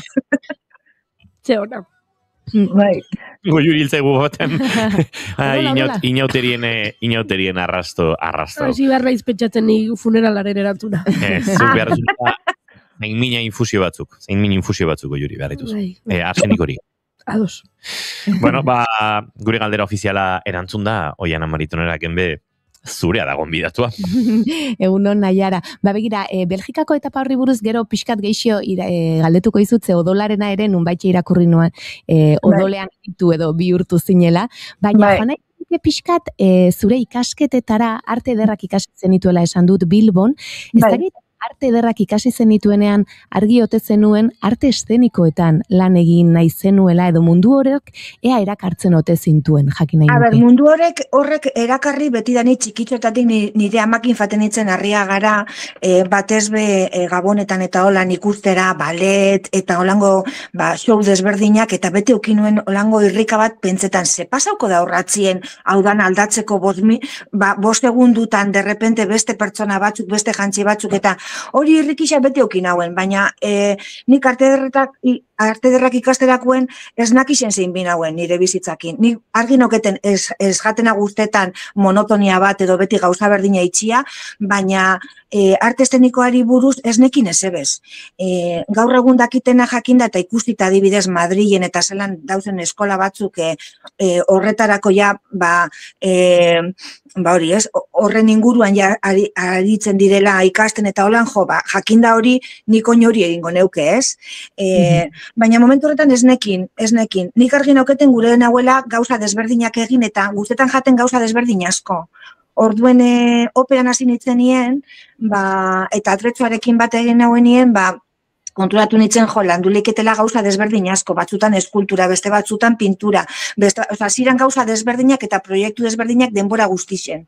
Eta baitza jente desberdinakin, ze opera bakoitzan dekozu ekipo desberdin bat, batzuk datoz, ez dakit, Inglaterratik, beste batzuk Alemaniatik, beste batzuk eta orduen beti izan, erronka berri bat. Eta horrek atrapa bain zuzten, hasiera batetik. Eta nola lantzen duzu erronka berri horietako bakoitza esan nahi du, nola astentzarazu sortzen?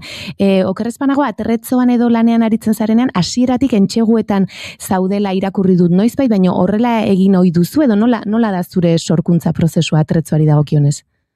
Bueno, da desberdina atretzuakin edo jantxixakin, Atretzuakin geixena da teknikoa, orduen begiratu behar dut nork erabili behar dauen, zenbat denporatan, baldin bada abeslari bat, edo da dantzari bat, edo figurante bat, orduen zelango pisua eraman aldauen, aldaketa harin bat da, neurrixak be, igual erabili bidau, 3 pertsona desberdinak, neurri desberdinakin, orduan teknikoki dekozu prozesu oso luze bat, pentsetan, hau erabiligarria da, porque, claro, gauza bada politxe izatia, edo estetikoki, interesgarri izatia, eta beste bada teknikoki erabili aldana, ez? Eta hori da oso importantia. Orduen, segun eta zer dan, prozesua luziagoa edo laburragoa da, ez? Gauza batzuk zaiagoak die beste batzuk baino. Eta orduen materialaren inguruan da asko hori ez, ikerpena eta.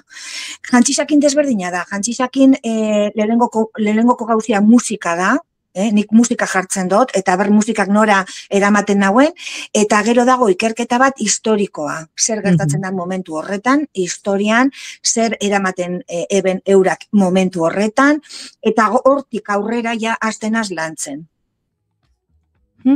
Ze interesgarria, eta pentsatzen nahi nintzen lehen esan duzuna ez, argi utzi duzu, bazuketzen ula monotonian, ez, aritu nahi, edo, eta aldaketak eta gustatzen ezkizuzula, eta argi dago, ez, jende askorekin lan egin, ez, ze entusiasmorekin ere hitz egiten duzun, eta aipatu duzu hori 12 urte Belgikan, eta han beste modu batera edo lan ezberdinak, ez, esan duzu modernoagoak, odolarekin, egia da, ez, hori irakurrian neukan bai, zure elkarrizketa batean, eta egia da, nik opera bat irudikatzen dudanean, agian hori ez nukela pentsatuko, ez da? Ez dakit, oraindik ere, oso ezberdin bizi den adibidez Europako beste herrialde batzuetan opera edo mundu hau, eta hemen gure artean. Nik uste dut hemen ondikarren klasikoagoak garela. Eta han, baina nire adibidez jantzi aldetik, mengokua geixa guztetan jatz. Baina gero, atretzo aldetik adibidez han, esperimentu asko egin ebazan.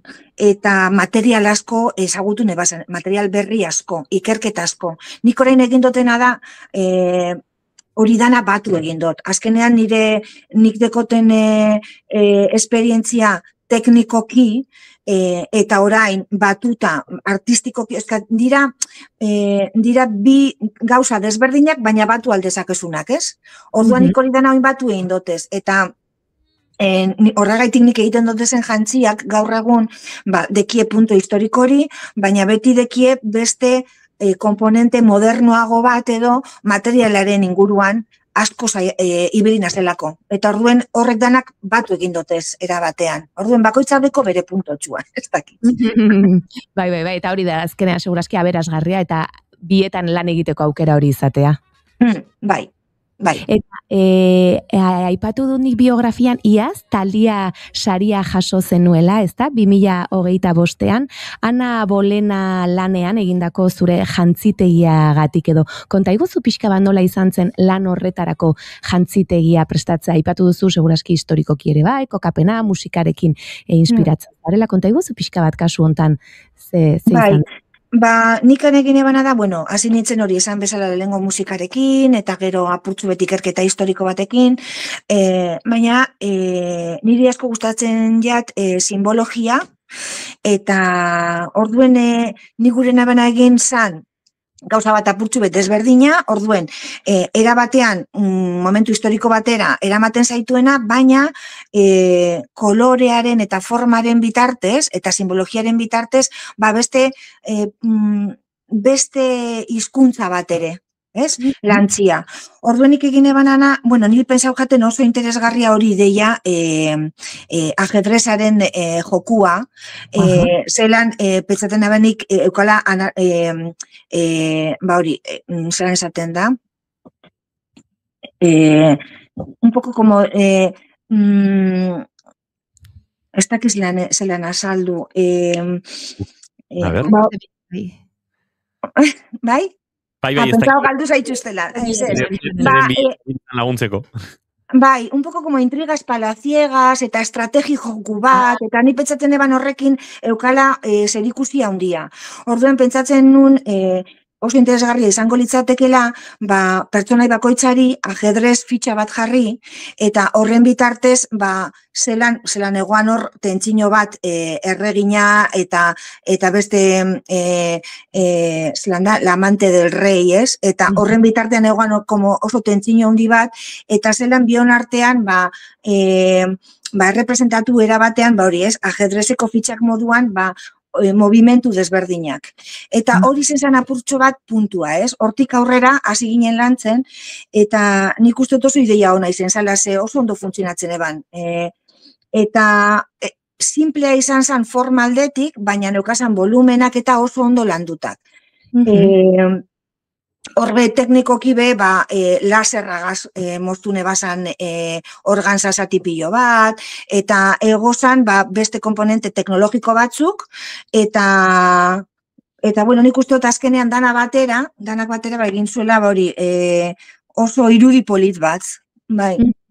Begira, zorionak ez gainera jasotako sariaren gatik. Eta estrenatu zenuten, ez da Maria Estuardoren lana Bilbon, buru belarri aritu zara, eskertzen dizugu. Zantzen idan, gero tartetxo bat izango dugu, eta hementxe gaude. Kasu honetan, lanketa ezberdina izan da, edo prozesua? Nik azkenean hau da trilogia bat. Donitzetiren 3 erreginak. Hau da bigarrena. Orduan, niretako garrantzitsua da apur bat diskurtso hori edo hizkuntza hori 3etan isladatzea. Orduan, zerikusia deko lehenengokoarekin, orain dino deko guz ajedrez fitxa batzuk horrez eskenatokian, eta badago link hori, ez? Eta 3etan egongo da. Orduen volumen batzuk errespetatu dut, ez?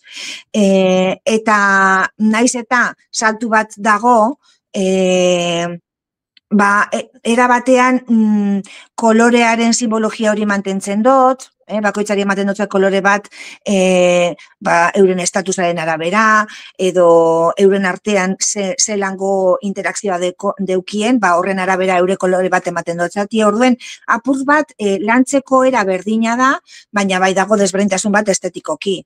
Dekotelako, beste momentu historiko bat, eta beste historia bat, azkenean, eskenatokian, baina lantzeko era apur berdina da, eta prozesua bai. Nietako prozesua beti da berdina. Bai. Gero biografian aipatu dut, Marmarra, Teatroaren Marmarra lanean ere atretzoa landu duzula, eta nik aitortu behar dizut kontaktua beraien eskutik lortu nuela zuena, eta Iñaki Arrusta, bertako, nagusi edo eta aktoreak, aipatu zidan, Naiara da makinon. Berakin oso oso gustora ibilinaz lanien, beti da, benetan, oso, nivel oso ona dekie, porque batzotan betzetan dugu atzerrixan hobetu itzen dile gauzak, eta ez da egisa. Eta eurekin lan itxia izen da, beti da lujo bat niretako, benetan oso profesionalak, super jatorrak, konexio ederra, beti, elkarrekin, eta oso gustora eurekin lanien, bai. Gauza pare bat injote zeurakin, eta oso ondo, berriz egiteko moruen, desiatzen. Iñakik esango diogu edo nola baita esango diogu hori da, berriz ere ditzen. Oso ondo, bai. Eta nik esan dut lehen, eta zure elkarrizketa batean hori irakurri nuen, ez da? Batzuetan, atretzoari buruz akaso ari zinen, baina aztutako lan horietako bat dela, baina ondo egina dago eta nabaritzen ez denean, ondo egindakoaren seinale dela. Horrela sentitzen duzu oraindik eta jantzitegiarekin nola bizi duzu ez? Berdin bizi dugu edo ikuslegoak beste modu batera ulertzen du edo jartzen du harreta horri? Bai. Jantzitegian nabilenean nago ekipo artistikoan. Atretzo egiten dutenean ekipo teknikoan. Orduan dira bi gauza desberdinak. Jantzitegiak azkenean ikusi egiten dira, askoz begeiau. Eta atretzoa ikusi egiten da, baina ez da hainbeste baloratzen. Baina atretzoa oso importantia da, zezuk dekozu estenografia bat, eta estenografia hori jasten duen gauza guzti horrek dira atretzoak. Orduan oso importanteak dira bebai, ez dakit, batean batek beste bateri hil behar badotza, eta espata bat behar badau, espata hori ez badau hor, ezingo da hil, gurotezan. Eta espata hori ondo eginda badau, baita efekto espezialak ez, odola, torre gauzak lehen aipatutakoak, eta orduen, atretzoa oso importantea da, eta gehienetan ez da baloratzen, ez da ezagutzen mundu hori. Eta atretzoan, sartzen dira pilo bat gauza, maskarak, hori, mobiliario adibidez, ez, igual akzino bat eitzeko behar dozu igual mai bat, eta aulkixak, eta gero kafetxu betartzen dauz, edo afalduten dauz, edo ezakizen, ez oso importantia da, eta ez da baloratzen ez ebez. Gehizenetan atretzoaren inguruan gabiltzenak, ez duzko ikusten, eta normalean baldin bagauz estenatokian, eta egin behar badoguz aldaketak, edo aldaketa harinak edo, beltzez gauz jantzita, eta egiten dugu, ondo egiten badugu, ez zaigu ikusten, hori normala da. Ikusten baiaku igual txartu indoguelako da. Eskutatu egin behar gara, ez? Eta gero dago beste fase hori, tailerrekoa, eta tailerrean sortzen ari garenak. Nik Belgikan gauza bisakin nabezan. Nagoen, ez tokian atzeko parean, gauzak jarri eta kendu eta hori direktoan, ez? Efekto espezialak egiten eta abar, eta baita tailerrean sorkuntzan. Orduen, da oso interesgarria, oso polita, baina ez da ezagutzen mundu hori. Oso ez ezaguna da. Bai, nik onartu behar dut ez ezaguna dela eta eskertzen dizutez ezagutzera matea eta begira. Gainera, zu ibilizara, hori nazioartean eta leku askotan ibilia zara eta agian jende askok ez du jakingo, ezta? Eta atzean dagoen lan hori guztia, ez zuk esaten zenuena, ez? Hor dagoen kafe tazatxoa bera, ez hemen kafea zaritu gara gainera lehen. Hori ere oso gara da eta nolakoa eta bai. Bai, eta leku konkretu baten egon behar da, ze adibidez, abeslarixak dauka bere buruan hartu behar dauela eskumoko eskuakin, eta eran behar dago ez dakizen momentutan, eta hor egon behar da, ez? Eta, baina pilo bat detaile dauz horretan, pilo bat detaile ez dira ezagutzen, eta lan oso handixa da borratzean, bai. Bai, eta esan behar nuen ere zehaztasun handiko lana dela, ez zuke esaten zenuen. ez dago egon behar duen lekuan, eta dago 2 metro areago edo dena delakoa, ja, agian interpretak, nora jo edo. Guk notak hartzen dugu, orain ja argazkisak ateratzen die, baina ni hasi nitzenien, irudikatu egiten gendun, gauza bakoitza ze lekutan doian, ze momentutan aldatu behar dan, hor gauz estenatokian eskutauta, eta ematen dozkue seinala, ze momentutan sartu algaran, visibles garen momentu baten, eta aldatzeko hori, eta da oso berezisa, oso politxa, estresekua bebai, zezauz hor stand-by, denpora guztien hor prest, eta bueno, da, hori, oso teknikoa da, bai. Eta aipatu duzu Belgikan egiten zenituela biak, ezta bai tailerrean eta sortu, eta ondoren estenan egon aldaketa hoietan, eta egun aldaketa hoietan eta etzara egon hoi. Zelan? Barkatu? Gaur egun tailerrean eta lan hori... Gaur egun dik tailerrean, hemen nire tailerrean hau. Nik gaur egun tailerrian sorkuntzan nago, baina ja estenatokian atzeko partien ez nau. Orain, jantxisetan nabilela, nik beste aldetik ikusi behar dutez, baina estenatokiko atzeko partera behioatenaz, aldaketarinak dago zanean, zelan prestatu, nidekotor talde bat, ekipo bat, eta eurak egiten dabez aldaketak nigaitik, nik kanpoko aldetik ikusi behar dut, estetikoki ondo ikusten bada, edo aprobatarago, edo bestera, edo, baina joatenaz ikustera aberzelan doan gauzak edo prestatzera hori aldaketa, baina nik gaur egun ez dutez egiten aldaketa. Nik egiten dut tailerreko lana, atretzaren inguruan, eta baita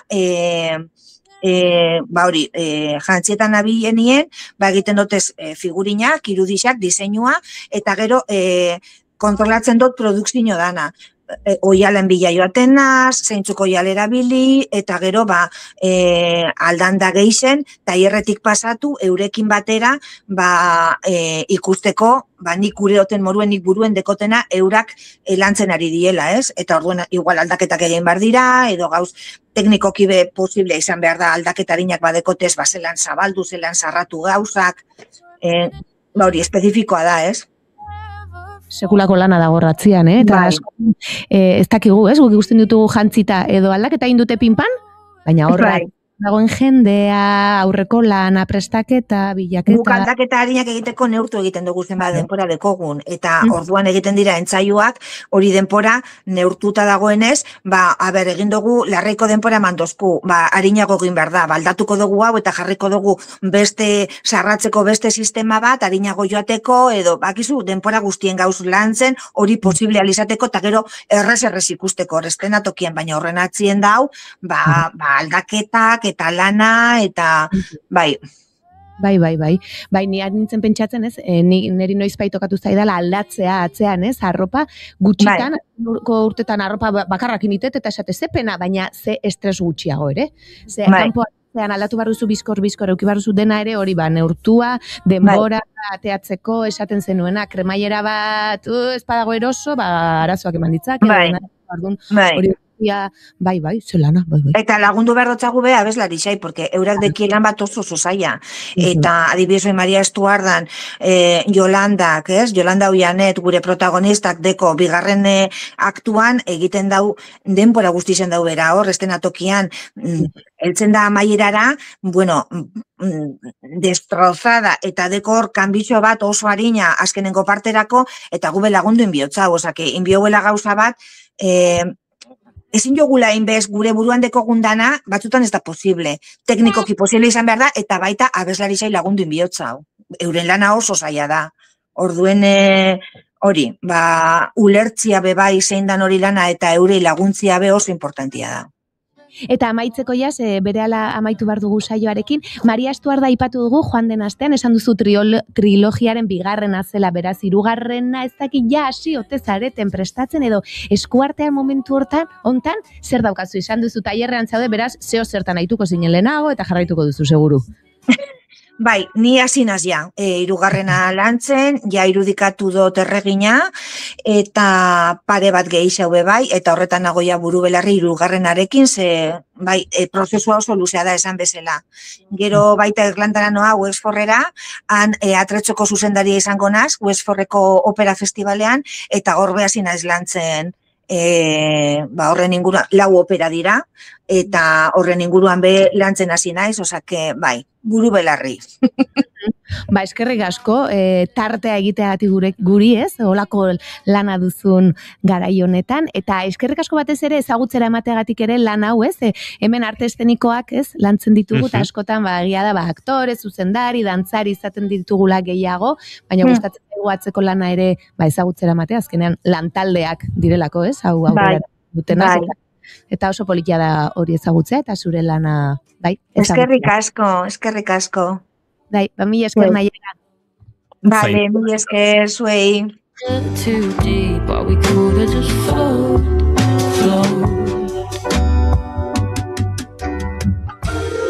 I'm asking, please just be patient with me. Let's give it time to just float out to sea. 'Cause we got it good and there ain't no reason to be getting carried away.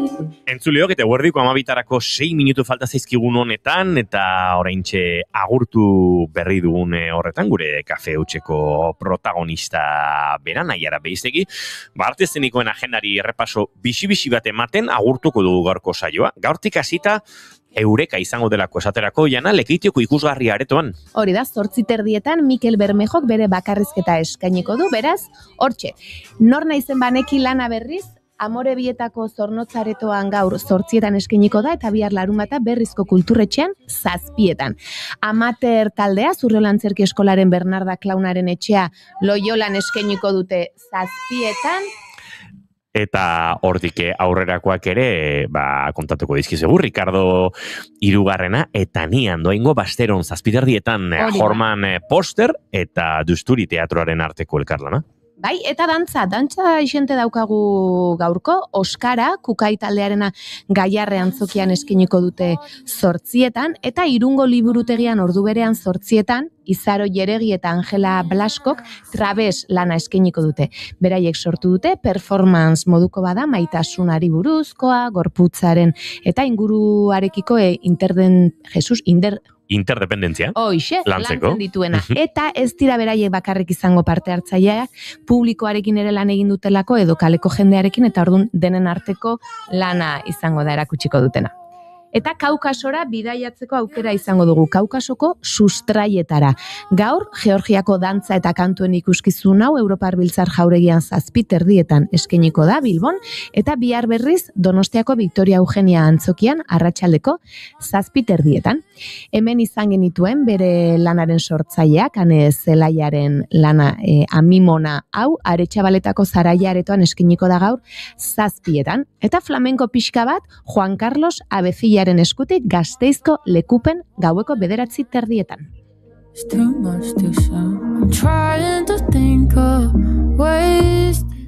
Eta larun batera begirare jarriko gara, bihar saretan ikusi dugu kaka aurrera tatzera da biltza. Batetik bestera, alde batetik bestera da biltza, Auritz Burgeteko Kulturetxean izango dira bihar, eta igandean Senperen atxaldeko 5:00. Joldi Beristain hemen izan genuen, eta ni tanitarrak lana eskeniko du bihar Lemoako Kotxepin Kulturetxean atxaldeko 7:00. Itzaliko bagina lana berriz, Debako Ispiluen gelan eskeniko dute 6:00, eta 7 urte duela gutxi estrenatutako antzerki lan hau Bergarako seminarixoan 8:00. Bueno, hori esek larun bateko proposamenetako batzuk, baina beste batzuk ere badozkagu zuekin elkar banatzeko. Beraz, Oiana, Alegiako Zinematik egingo du aurrera? Eta berandu, gauko 10:00 eskeniko duzu. Alegian programazioa ordu hauetan izaten da, eta egia esan, gero eta gutxiago ikusten dira, bai antzeslanak eta baita kontzertuak ere, ordu horietan, baina bai. 10:00 Nortasun agiria eskiniko du, esan bezala, Zuaitzek bertan. Identitarteak, Igorreko Lasartearen toan eskiniko dute 8:00, Gilkitxaro taldearen lan hau, eta identitatei buruz hitz egiten duen lan hau, beti ere, umorea abia puntu jarrita. Iparraldera joko dugu Adrien Bergson Johnson lanarekin. Donapaleuko bideak gunean eskainiko du Marise Urrutik, bihar arratsaldeko 8:30 lan hau, eta texar baten paperantzeztuko du berak, eta texar hau Euskal Herria salbatzeko prest omen dago. Beraz, ikusi egingo dugu ze eskainiko digun umorea du lanak ere, beraz, hortxe proposamen berezia. 40. bidegurutzea, Gaztestenan eskainiko dantza ikuskizun hau, Miriam Pérez Cazabonek sortua da eta galderez betetako une batean aurkitzen da, edo behintzat hau da eskainiko duena, eta galdera hoietatik nola egin aurrera, baina atzerat begiratu gabe, edo begiratuz, pixka bat hor norberaren galdeketa hori.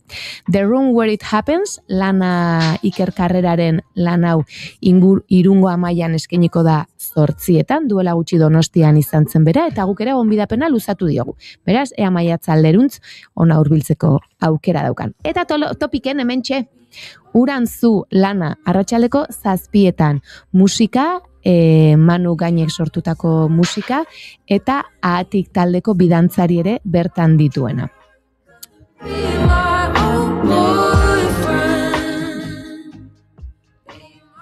Eta iparraldeko bilaka kolektiboaren Gernika gehi bilabal lana Baionan bertan, lauga gelan eskainiko da 8:00 eta igandean 5:00.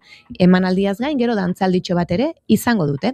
Beste dantza proposamen bat, 360 gehi, Notwithstanding, Bilboko La Fundizionen eskainiko da larun bat eta igandean, larun batean 8:00 eta igandean 7:00 Blanca Arrietaren lan hau. Eta azken proposamena, zirkoa landuko duena, eta autismoari buruz hitz egingo duena, Espektro, Barakaldoko sozial antzokian 8:00.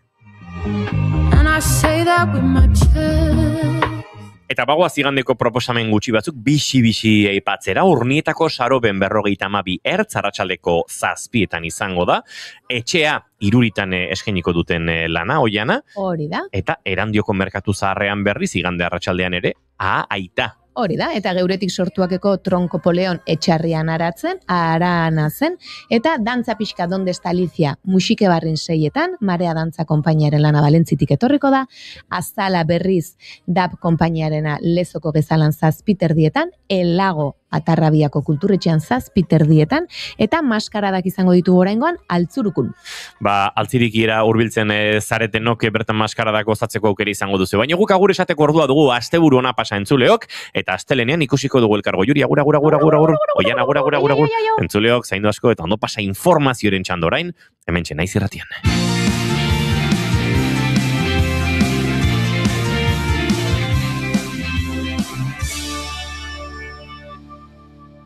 Keep calm and bigarren kafea.